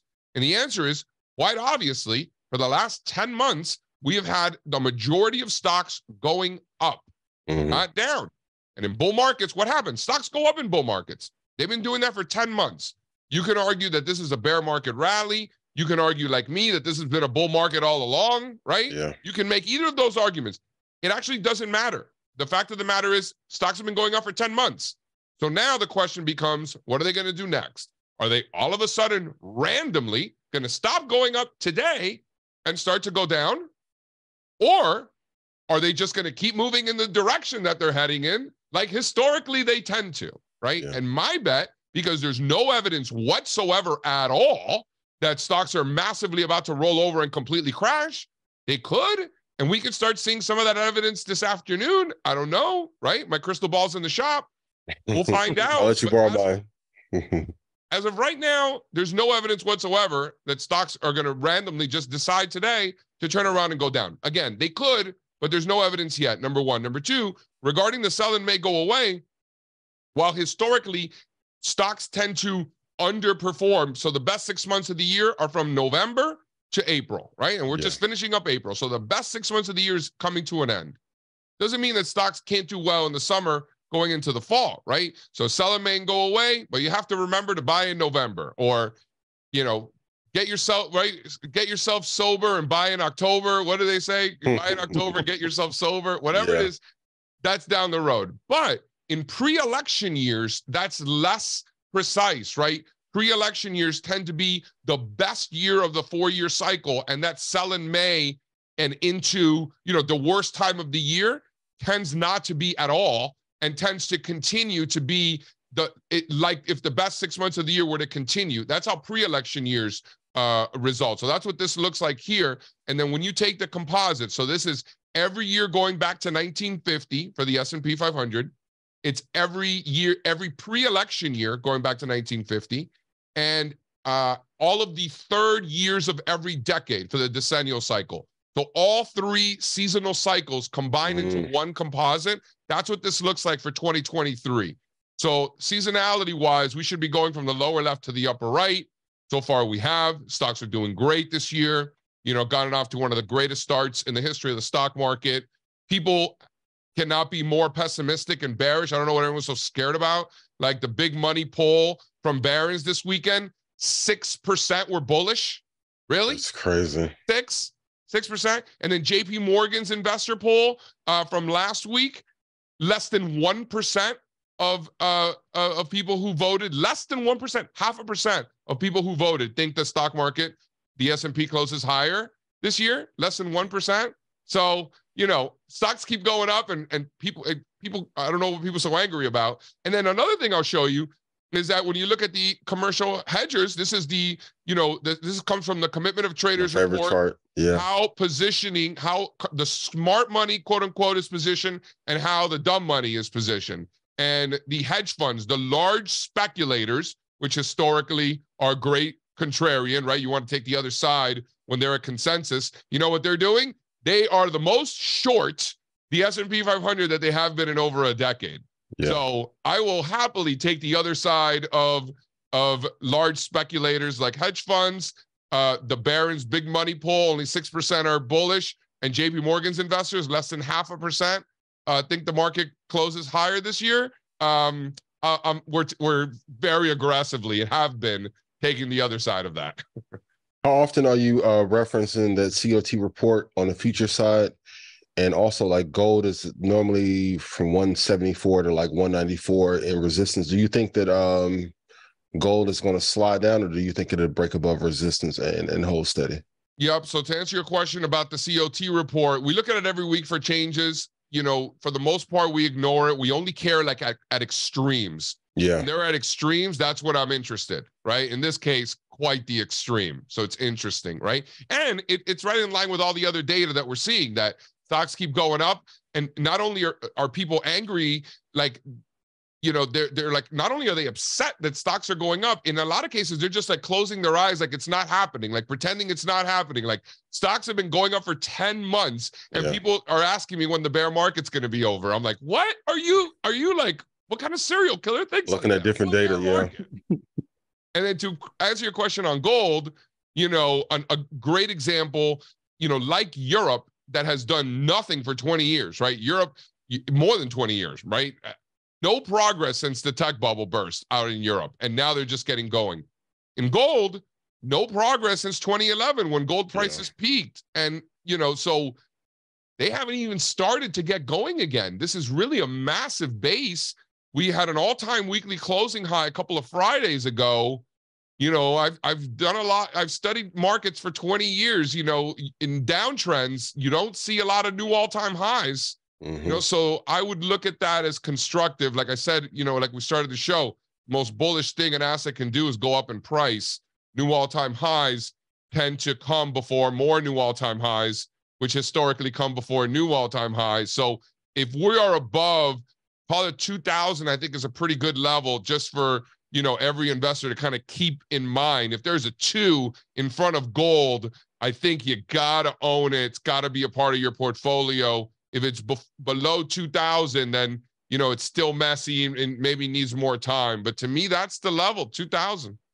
Can we see a market where, if I could do a follow-up real quick, where gold would hit like 2,400, but the S&P stays above 4,500? Because I know most people use gold as a hedge, but if we're seeing all-time new highs in gold and the market will go up and international markets are going to go up, when will we see some dispersion and gold does become a hedge again?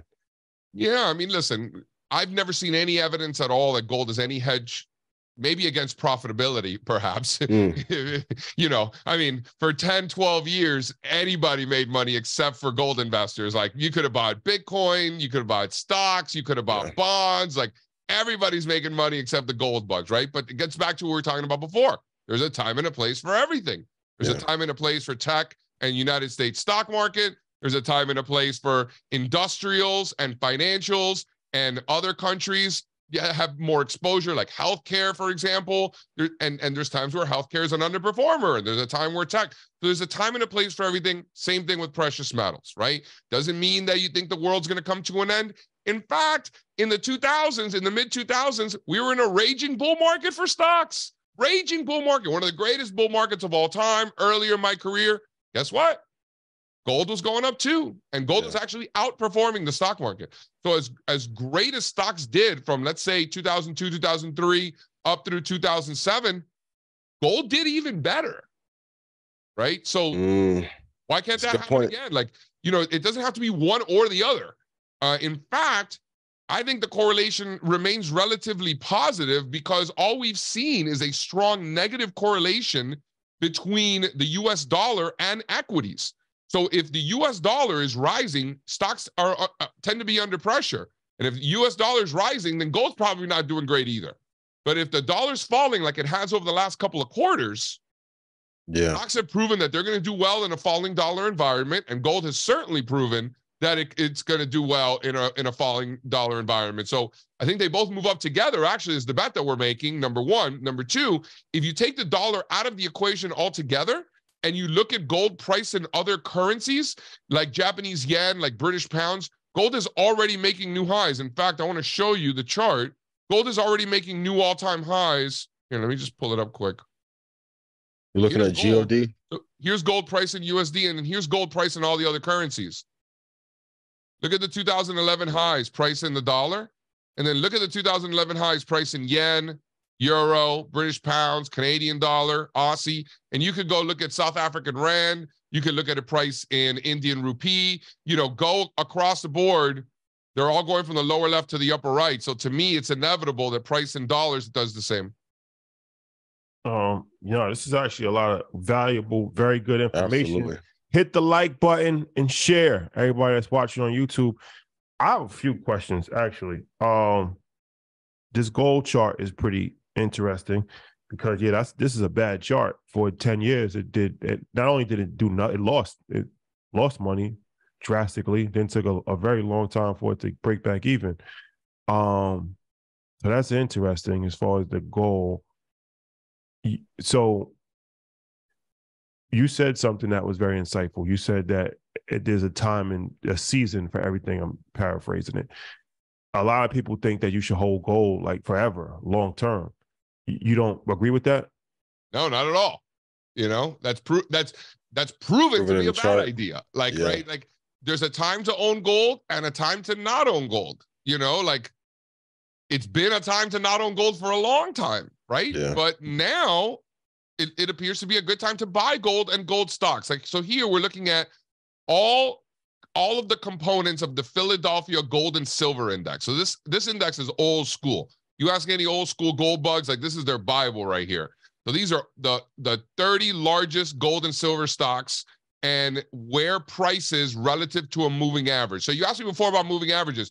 I don't necessarily use them in charts often, but we do reference them that when we run quantitative analysis like this, where if you're above your 5-day moving average, you're in a tiny, tiny, tiny little uptrend, right? But if you're above your 250-day moving average, you're probably in a longer term uptrend and everything in between. So this goes from 5-day, 10-day, 20-day, 50, 100, 150, 200, 250. If it's green, price is above that moving average. If it's red, it's below. Mm-hmm. I see a lot of green. A ton.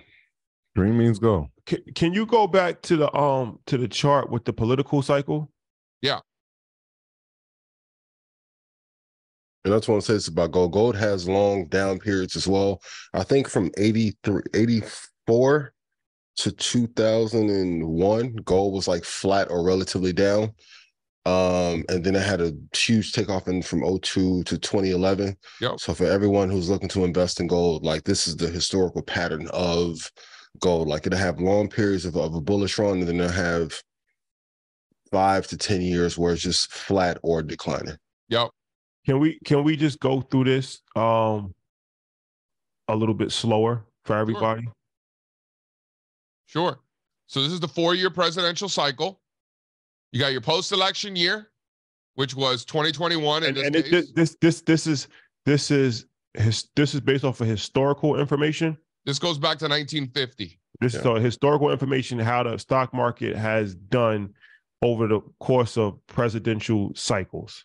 Correct. And we use 1950 because that's really when the U.S. economy changed from a farming economy to more service industry and industrial, revolutions and all sorts of things where now farming is you guys probably know better than me, maybe less than 1% of the U.S. economy. Yeah. It's not even, I don't want to say it doesn't matter because farmers matter, but in terms of the numbers of our economy and our stock market, it's irrelevant, right? It doesn't mean anything. So 1950s, that's kind of when the U.S. shifted. So that's a good time to, if you ever want to pivot historical data, that's usually it's particularly for seasonality, because remember that a lot of the stock market moves were based on harvests and things like that, where now it doesn't matter whether it's a good harvest or a bad harvest because the U.S. is much bigger now and has a lot of other industries. Anyway, good time to pivot. So you got your post-election year, which in this case was 2021. Then you've got your midterm election year, of course, which was 22, right? Then you've got your pre-election year, which is this year, which is 23. And then you got your election year, which is next year, right? So here's your third year of the presidential cycle, which historically, going back to 1950, is by far and away the best year of the 4 years. Because you know why? Because, you just got elected. You got 4 years to the next one. you get all the bad stuff out of the way, right? Piss everybody off early, whatever you got to do, get it done early. And then as things start getting closer to the election, now you want to butter everybody up. You don't want to screw it. You don't want to piss anybody off. Like, you got an election coming up. So you're either going in to get reelected or you're trying to hook up the next guy or whatever. You just can't screw it up, right? So who knows if that's true or not, but that's sort of like what we kind of say internally. That's the best explanation I've ever heard. Really quick, I see it says here trend is more important than level. And I always say if you get the direction of the asset wrong, it doesn't matter where you get in. But can you explain to the audience why trend is so important? Because I think technicals are just like the fundamentals printed on a chart. Yeah. But can you explain why that trend and getting that right is so key, especially for people that are like into Bitcoin, Ethereum, Doge, or any asset class? Yeah, in this case, we're talking specifically about this chart. It's not like, oh, the S&P 500 has to go up 16% on pre-election years. Like, it's not so much about like a price level or anything like that. Just most of the overall trend. Yeah. The historically, in midterm election years going into the election, that summer going into the elections tends to be the worst time of the 4-year presidential cycle, right?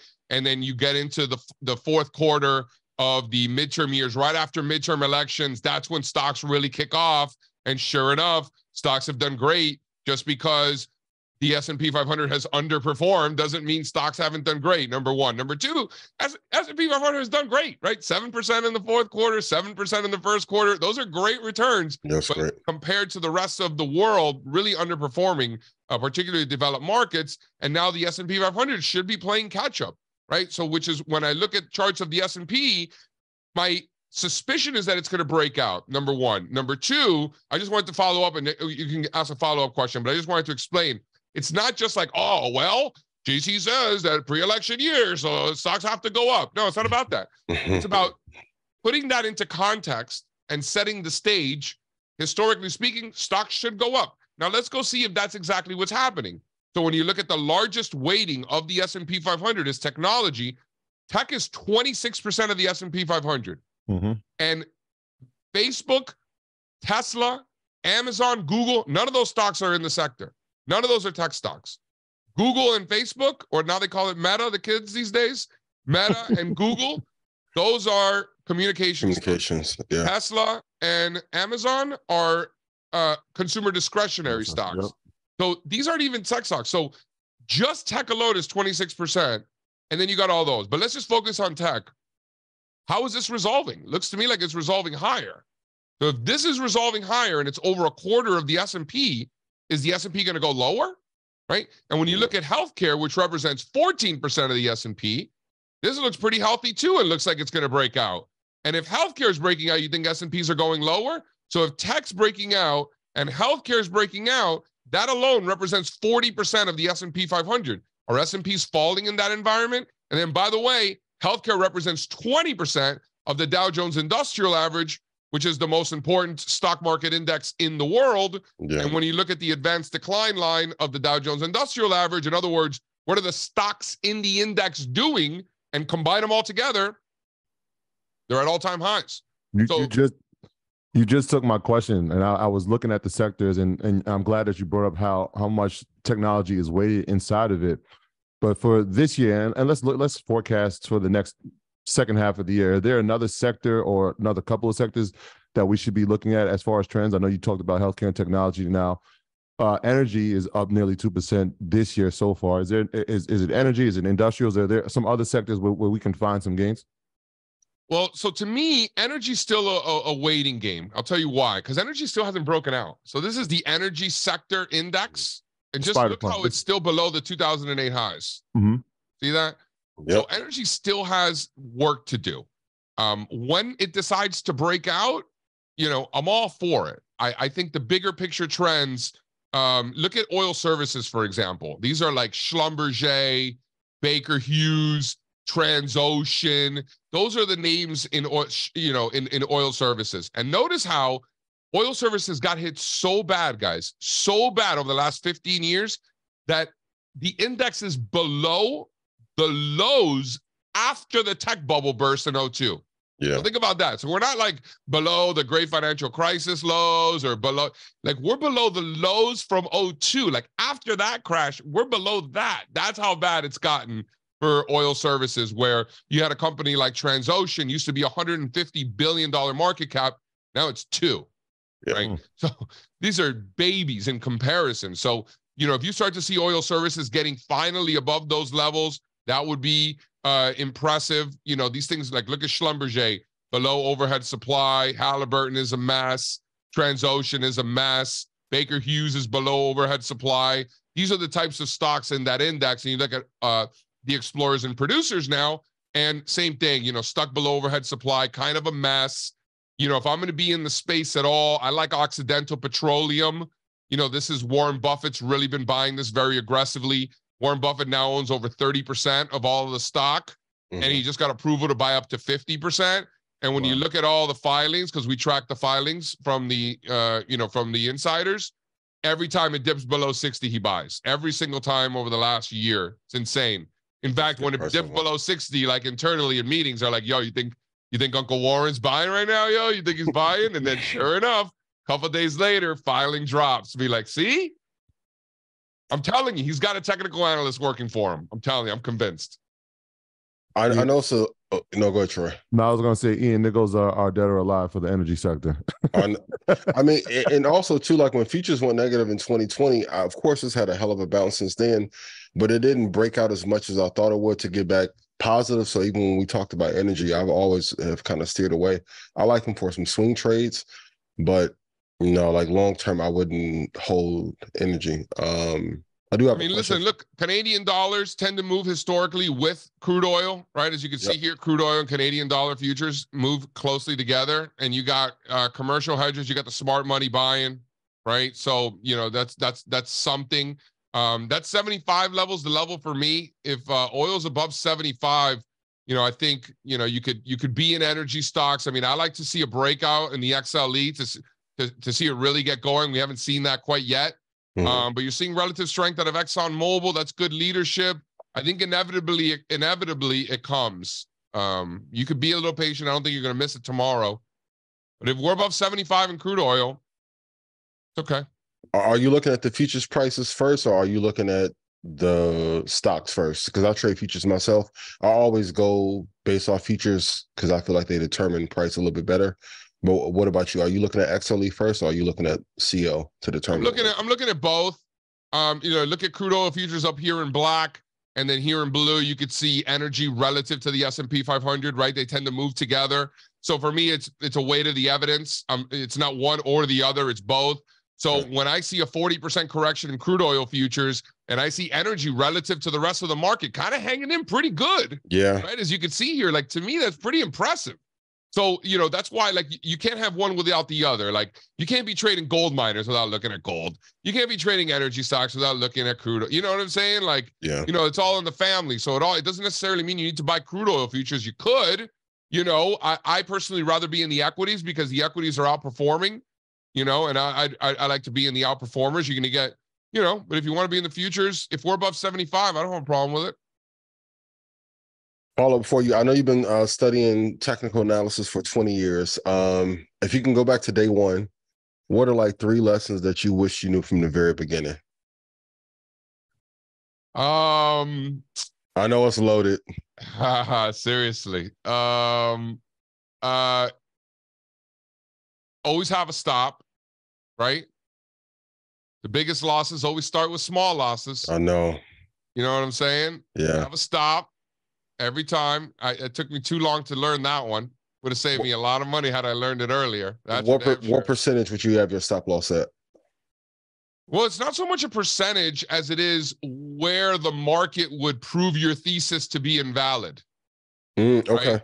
So it's not so much like, 3% trailing stop. It's like, okay, I'm going to buy the stock at this price here. Let's give an example. Let's see.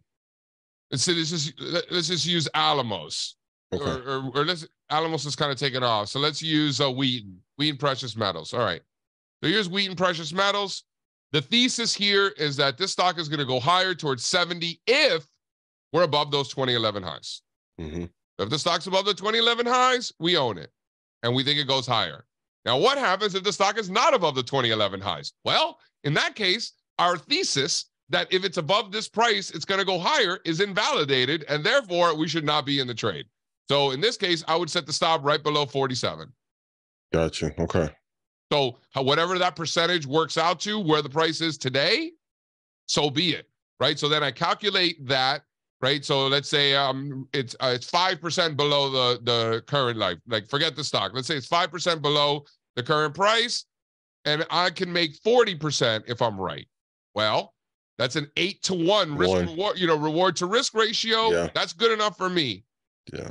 Right. So if you could put the probabilities of success in your favor, and the risk versus reward is also in your favor, right? Because in that's the beauty of the market. In life in general, the better the reward, the potential reward, the more the risk, right? The lower the probability that, the lower the probability that you're going to be right, and the more risk that you have to take, right? Like it's a yin and yang. In the market, you can position yourself in both, where the probabilities of success are on your side and the risk reward is on your side. Low. Yeah. Yep. We have to just explain that last piece that you just said, because that's very interesting. So in life, right? How do you? No, I know I got that part of it, but how do you do that? You said in the market you have the ability to have a high reward with a very low risk. Yeah. So in this case, right? If the trend is up, and you're buying a stock that the trend is up, the probabilities that you're going to be successful are much higher than if you were to be shorting that stock, right? Because asset prices trend. So if you're shorting a stock in an uptrend, there's a higher probability outcome that you're going to lose money in that endeavor. Yeah, I'm going to get stopped out. Yep. You could pick the top, right? And people do, and I have, and like, fine. But that doesn't change the fact that the probability is that you're right? You know what I'm saying? Like, you're fighting the trend. People are like, oh, don't fight the Fed. I don't know who made that up. That's a lie. It's not don't fight the Fed. It's don't fight the tape. Yeah, don't fight the tape. That's the saying. Don't fight the tape. I don't know where this Fed thing came. Don't fight the tape. So if you are buying something that's going up, your probabilities of success are higher, number one. Number two, if the risk versus reward in your favor, I mean, the risk versus reward, as far as I'm concerned, should always be in your favor. Absolutely. Unless it's like an income trade. So like in the options market, for example, it's the opposite. Asset prices trend, but volatility mean reverts. Right? We know that. High volatility tends to come down. Low volatility tends to come up. We know that. It's the opposite of asset prices. But what's hilarious is that humans are always fighting trends. Even though asset prices trend, they're always trying to fight the trends. And then in volatility, when volatility's up, they think it's going to be up forever. And when volatility's down, they think it's going to be down forever. So humans are silly like that. So if you want like the cheat code, just kind of go through the warp zone for those of you who used to play video games or whatever, understand that asset prices trend and volatility mean reverts.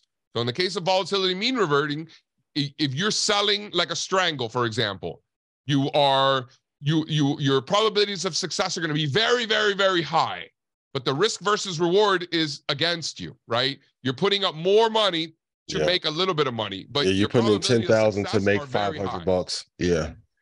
Right. Yeah. The trend is your friend. That is extremely important. With benefits. I think an easy formula is direction plus entry plus exit. So if you put in 10,000, like if you put in 10,000, let's say hypothetically, if you can make 88,000 upon your exit, that will put your risk in $1 to make 8. We talked about this before at Toronto, and to me as a trader, I think risk to reward is second most important to get in the direction right. So that's your number, 8-to-1. It's got to be at least 8-to-1. No. Yeah, on the low end. Yeah, I'm like 7-to-1. Yeah, that's a good one for me. But yeah, I mean everybody has their own. I've heard 4-to-1 from great traders, so there's no right or wrong way to do this. Yeah, you just have to figure out what works for you and keep your wholesale index now. Well, this was extremely insightful, for sure. Yes. On a variety of different conversational pieces.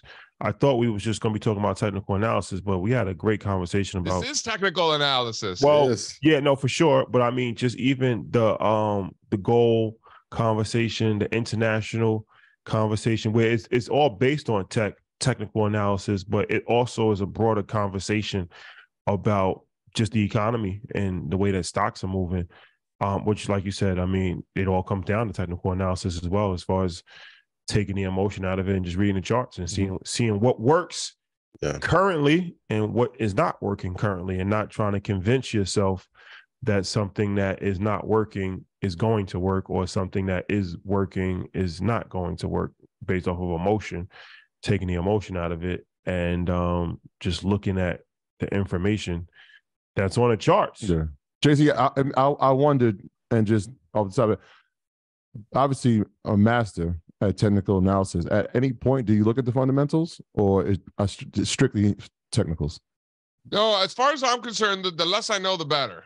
Okay. Right?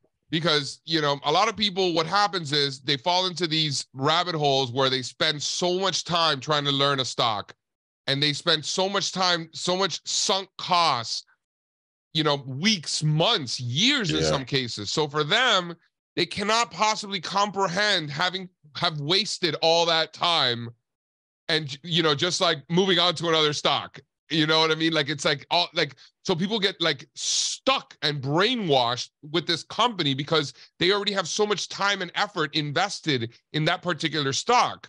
When the truth is, it's just letters and math. We're not marrying these stocks. We're just dating them, right? You know, there's no beef. Like, you're just not going up. So I'm going to own another one, right?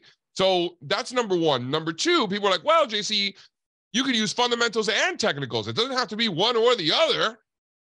And in my opinion, any time that you're spending doing fundamental analysis is time that you could be spending doing more technical analysis.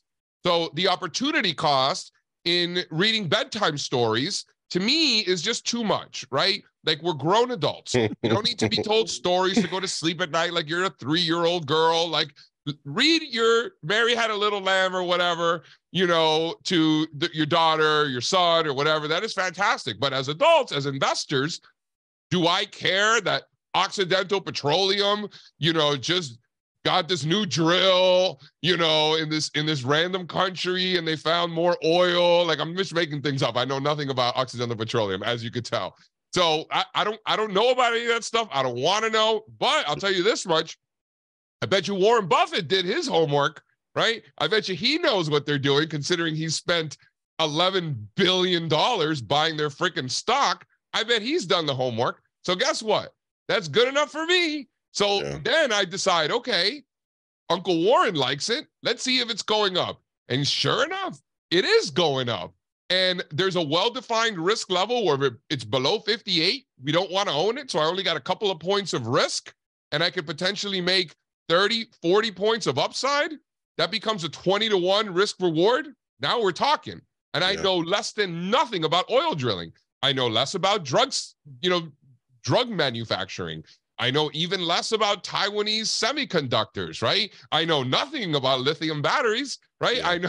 What do I know about the blockchain? I don't know. You know, I hear a thing or two every now and then, the old block and chain. I know nothing. But if Bitcoin's going up, I want to own it, right? So, you know, to me, it doesn't matter.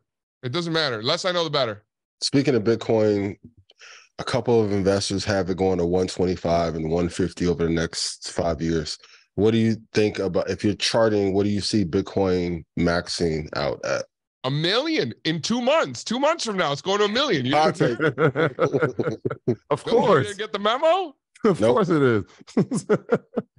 I mean, I hope it does. I mean, I would be very well off if that were the case. You know, I mean, I'm not against that happening, but I would argue, getting back to probabilities, probably not the higher probability outcome, right? Probably not.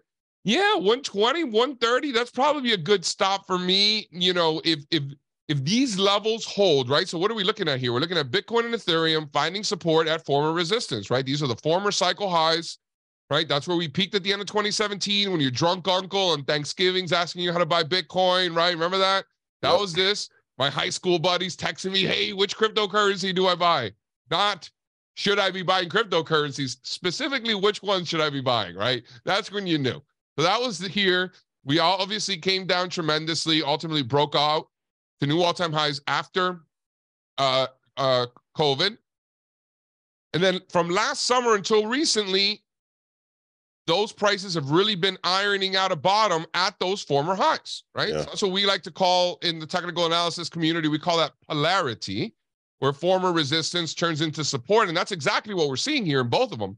So my bet personally, and for our customers, has been, if we're above the 2017, 2018 highs, buy as much as you want. Yeah. Like, you know, to the point where in this particular instance, I think that there's an overwhelming amount of opportunity cost to not own any, right? Because it's the unknown unknowns of what this is going to look like 3, 5, 10 years from now. 10 years from now, So I think that there is an inherent unlimited upside. I have no idea, but there's definitely a lot more upside in Bitcoin and Ethereum from a bigger picture asset class standpoint than, say, a utility stock that's making new all-time highs. I'm not going to say, oh, if you don't own this water company, you know, you're really missing out. Like, you might miss out on a little bit, but it's not going to change your life. And something like this, if this turns into something larger and you don't have a piece, like,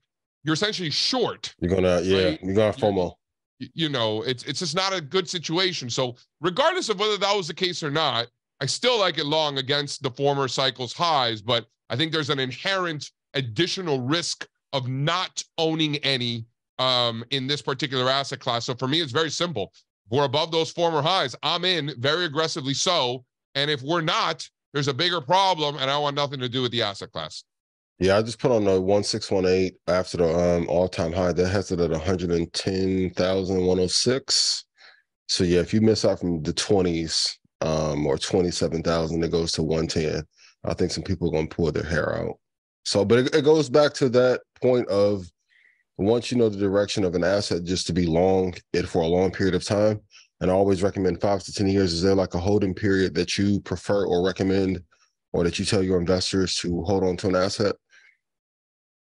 You know, I think everybody has different time horizons, right? And the beauty of technical analysis is that you can incorporate multiple time horizons, right? Very true. You start with a longer term view, and then you focus in on shorter term time horizons. It's both. It's multiple time horizons. It's not like, oh, only look at daily charts, only look at weekly. You start with the monthly. You start with longer term charts. Zoom out. Whenever in doubt, zoom out. And then focus in and drill down into what's happening over a 3 to 9 month period for more tactical opportunities. If you're like a day trader, then your daily charts are going to be your long-term charts, and your 10-minute charts are going to be your more tactical charts. Me personally, I look at weekly and monthly charts for structural perspective, and I look at the daily charts for tactical opportunities. If you're a longer term investor, maybe you look at monthly or quarterly charts to look out longer term, and maybe your weekly charts are more tactical. So it really is, first identify your time horizon, and then, right? And then act accordingly. Don't just, be, what do they call that? When you're always changing your strategy around? Stupid. No. Stupid. Yes, actually. Yes. For lack of a better word. Yes. JC, this has been amazing. Thank you for your time. Definitely have to come back. We need to make please. A segment. That's my guy. I love JC. Yeah, for sure. We Appreciate definitely make guys. a segment. How talk about all-star charts and any information that you want to give the public before you head out.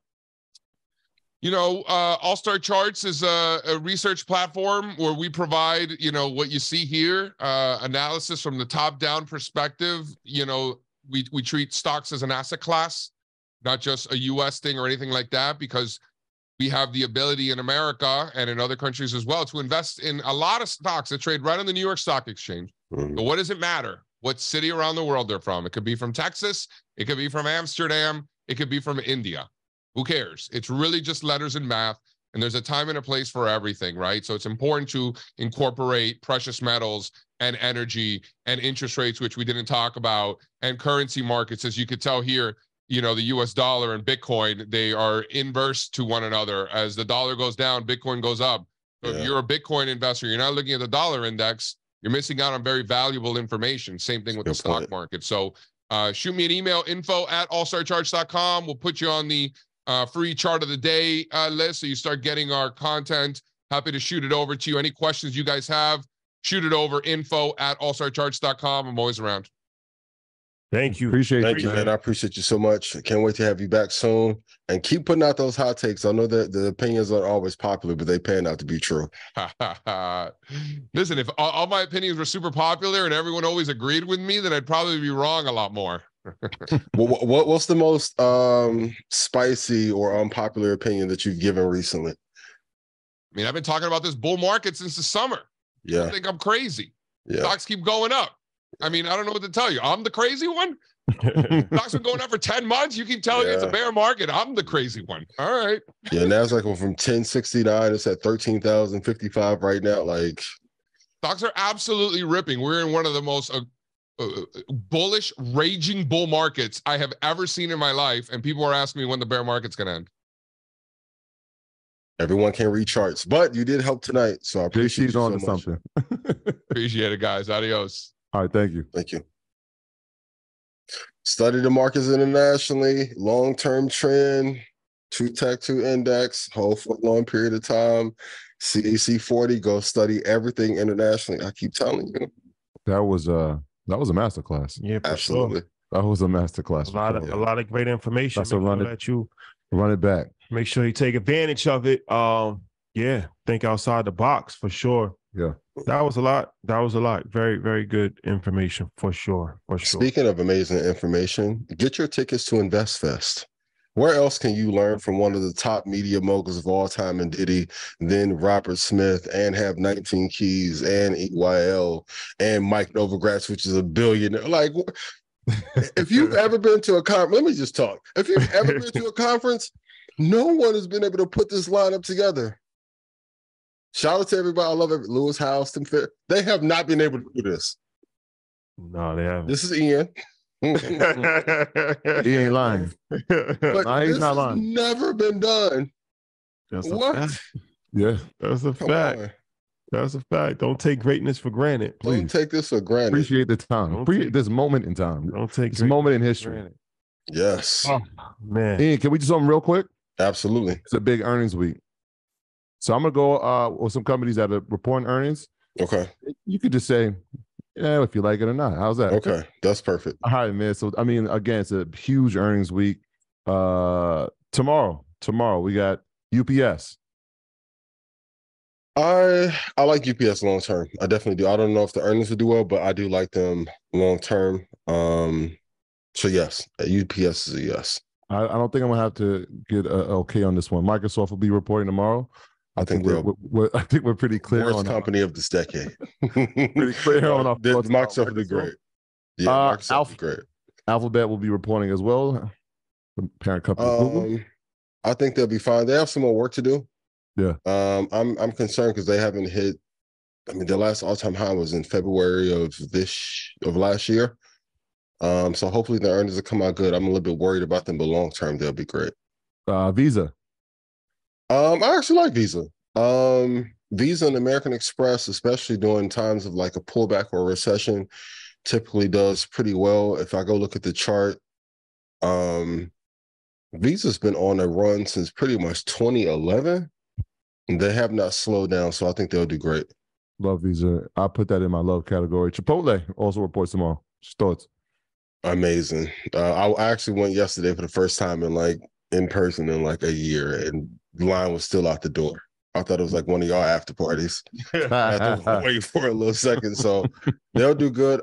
They are a little bit higher than I like them to be right now, but they may pull back a little bit, but I think Chipotle will be fine. That's a big week. That's just Tuesday. Wednesday, we got Meta.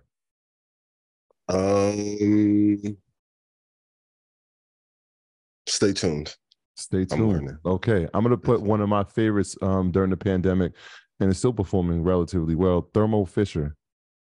We haven't talked about TMO in a while. I still like Thermo Fisher long term. I don't know if the earnings will be great, but I do. If I can get it back down to like 485, I would definitely love to buy it there. But like 485 to 510 is a great long term buy. If you look at it since inception, 1987 was at $2.97. If we come to more recent time, in 2014 it was at 104. So it went from 104 to 570. That's a 5x return. amazing. Hold for long term. All right, let's ServiceNow and Boeing are also reporting, but I'm gonna go to Thursday. All right, Amazon is reporting on Thursday. Still like it long term. I don't know if the earnings will be good though. Amazon is another company like Tesla. I think they need to bring Bezos back, maybe for a year or two until we get out of this recession. I think they need a little bit more innovation, and then the profit margins are a little bit too tight. I do like them long term, but I am concerned about how this earnings is going to pan out. I'm going to throw a semi in there right now. Thursday, Intel will be reporting. We have any meetings coming up with Intel? Not on the calendar as of yet. Not on the calendar. I'm worried. I'm worried about this one. This one may wet the bed. So, they're like all-time highs in 2000. It's been a minute. 75, 83. They had a great run the last few years. I just don't see Intel like reminds me of like a player who's like in his last year in a league and he has like 2 games where he scores like 20 and 25 and it's like, oh, he's back. It's like, no, his back is going to go out. No. So Intel, I don't like more than you're giving Intel the Udonis Haslam. Okay. No, I would never. Shout to UD. Shout to UD. Yeah. Miami legend. Yes. Okay. All right. MasterCard. We said Visa. Let's talk about MasterCard. MasterCard I like as well. Visa, MasterCard, American Express. If I have to pick, I'm going Visa for sure. Yeah. But MasterCard I do like as well. Yeah. If I had to choose two, I'm going Visa and American Express. But MasterCard, it's on the like list. And then we just spoke about energy. Friday, Exxon and Chevron both will be reporting. Exxon is pretty impressed right now, man. Like the earnings should be great. Chevron is what, CBX? Yeah. I would pick Exxon for sure over Chevron. Chevron is definitely pushing up as well. They should get to maybe 189.68 by end of year. And who knows, maybe even by summer, if those prices continue to go up. Even going back to MasterCard really quick, if you're looking at long-term trend, really fascinating. Since 2009,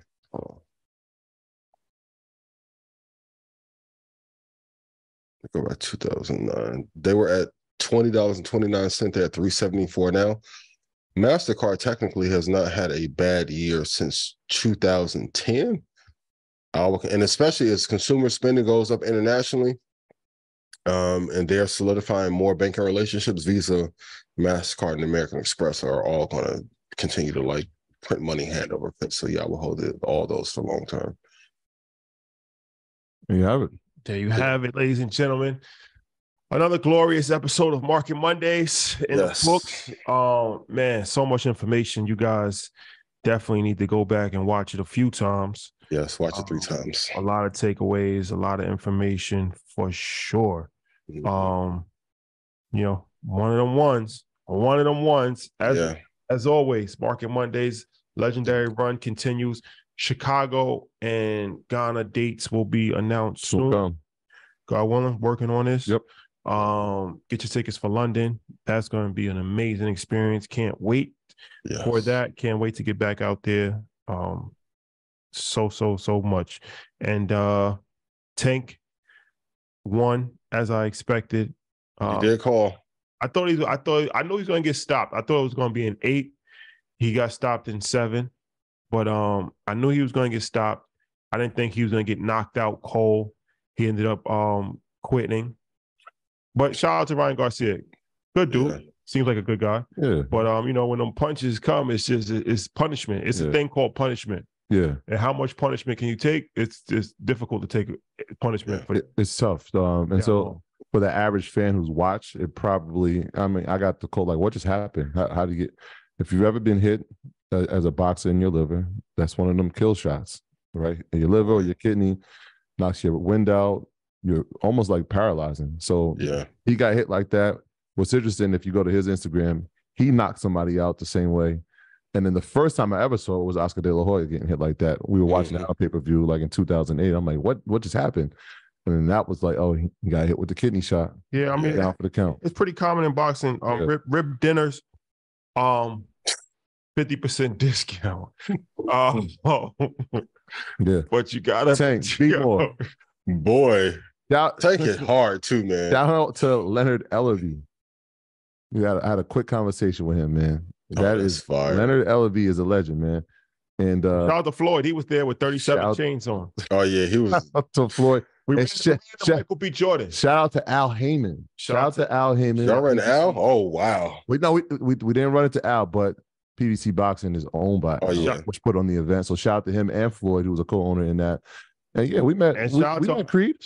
Shout out to our friends Al Harrington, who will be at Invest Fest. Yes. Viola. He was there at the fight. Steven Jackson got to debate some sports with him. Yep. Interesting. Yeah. Matt was there. Matt Barnes, all of the NBA. You know who's sitting in front of us, Ian? Outside of the JD and Ashanti, and Nelly, Conor McGregor. Conor McGregor was lit. Yo, he was lit. Conor McGregor. He had his own spirits, and he was passing it back and forth to Odell Beckham. Odell Beckham said, "I had a cup," and then he said, "Nah, no cup." He came with straight the bottle. to the head. He came with the bottle. He was on. He was lit. He was on one. Definitely. He also there was a Mexican record executive.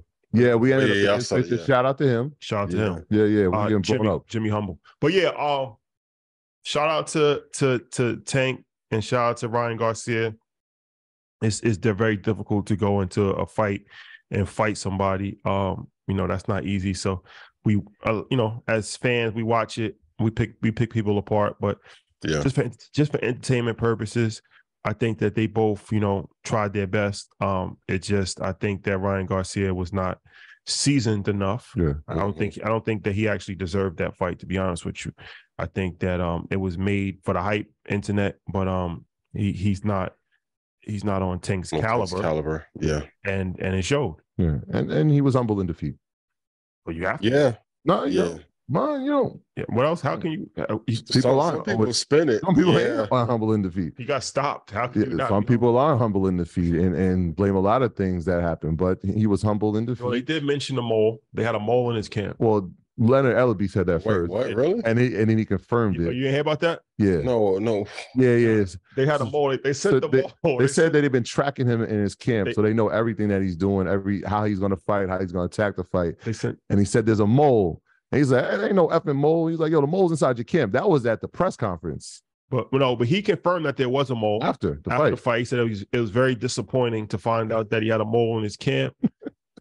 Yo, man, you got to win by any means, man. We know what you're doing. When you're the A side of the fight, you do what it takes, man. Listen, Send the informant. Hydration clauses and all that. We the A side. Sent the informant. They sent the informant in the camp. Donnie Brasco. The team, everybody. I was talking to somebody about this last week on Stock Club Call. They're like, man, y'all moving so lean. I'm like, only the killers got to be on the squad. That's why I put on Instagram, man. Only family. Man. Shout out to Dirt. Only the family. Only the family, man. Boy. It's too many moles out here. It's a lot of moles. It's a lot of moles, man. And the crazy part, Ryan probably paid that dude well. Yo, I don't know what crazy part. No, you never know, man. You never know, man. You never know. I know you're liable to see me with Shotty. Everybody else. Treason is the worst crime that you can commit. We see out. Yeah. Don't be committed of treason. Yeah. Shout out to Bam. Shout out to Bam. He was out there with us. Shout out to Job. Even now to this day, treason is a crime punishable by death. But in some parts of the world, in America, by death, is it? Yes, it's in a decree. That's one of the biggest crimes that you can ever do. Don't be a treason. Don't be a traitor. Don't perform treason, please. Thank you. Shout out to the whole fitness vibes, Tekashi. In the sauna, boy. In the sauna. Well, catch you in the sauna. On that note, yo, man, get the tickets to InvestFest. Please pull up. August 25th through the 27th, investfest.com. It is going to be a weekend like no other. We've spoken to a lot of people that are in the city of Atlanta, and they are looking forward to us coming and figuring out how they can take part. So make sure that you go to investfest.com. If you're a business that wants to be a part of the event, get your vendor marketplace booth. Yes. Now, do that now, do that now, do that now. Yeah. We're looking forward to seeing everybody. You never know who's going to walk through that vendor The marketplace. city of Atlanta. What's the mayor's name? Andrew Dickens. Andrew Dickens. Why have we not had a meeting yet? A follow up. With him. I'm confused. Yeah. We have an event that is one of the biggest events that your city has ever seen, and we're bringing billionaires every single year. Not since Freaknik. And we're bringing probably over $100 million into this economy over the course of 2 years. We have get your plane tickets early. And this is crazy. Let me just finish this. Yeah. So I'm just confused. It doesn't have to be in Atlanta, and there's Black politicians that's running the city. It's as a very large Black population. We would like it to be in Atlanta. InvestFest Idaho next year. But let's just be honest.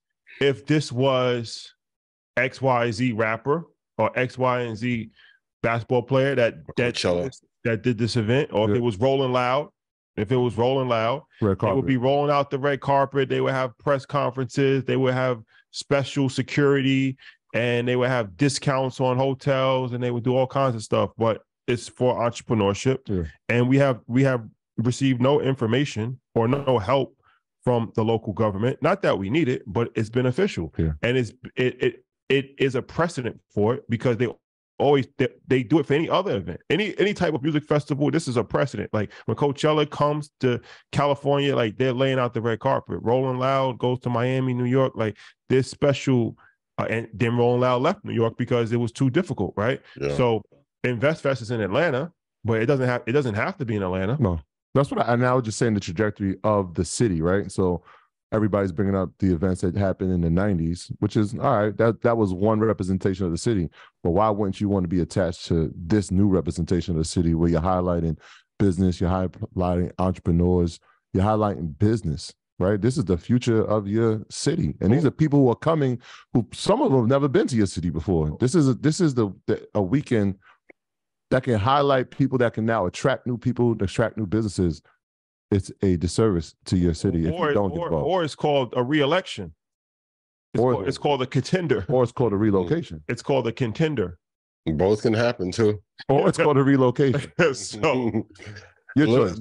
Politicians, if you need support, you can't just ask for support during your election year. Going back to that chart JC put up, you need to probably go back to that 2-year cycle when you're in to build relationships. We're on the 3-year cycle of this term. In real time, you're in year 3. It's like those votes will matter. It could be a re-up or it could be a relocation. It's just a matter of choice. I digress. Yes. Political parties. Shout out to Ruggs. Ruggs, what's good, boy? All right. Oh, hey, you know what we didn't do? Just really quickly, shout out to the entire city of Las Vegas.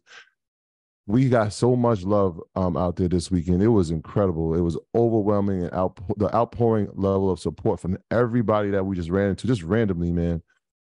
It was one of those things. It felt like Oakland a little bit when we just everywhere we walked, it was like, yo, I love y'all. There's a lot of people here, but I'm so happy that I ran into y'all, man. So shout out to everybody, even if you weren't from Las Vegas, if you were at the event and you saw us and you show love, man. A lot of love for Market Mondays. That's a fact. Yeah. A lot of people talk about Market Mondays everywhere we go. So thank you for everybody that checks out Market. Yeah, thank you for the support. Extremely humbling. And we don't take it for granted at all. So thank you. Appreciate it. And we'll see you guys soon. And that's another thing. I don't like the entitlement of people that feel like they're entitled to be at an event or they should be on a lineup or whatever. Like so many different people have commented about like, well, why am I not a speaker? Well, why should you be a speaker? Like, that's just like, if I don't understand it, because you haven't extended your arm to us in any way. Mm-hmm. You haven't supported or championed us in any way, but you want a free vendor booth.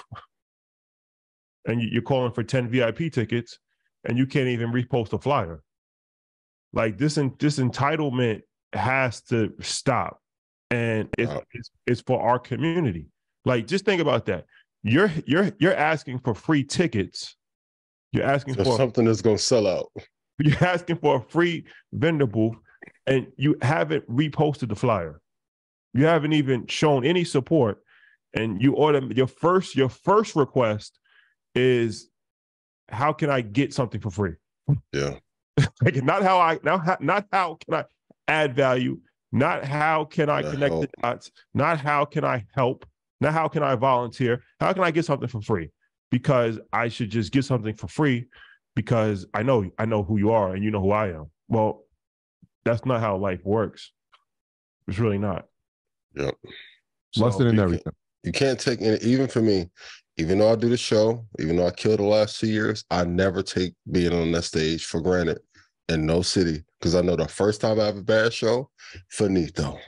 As an entrepreneur, you got to put up W's every time. If you're not in a circle, you have to lead by helping first.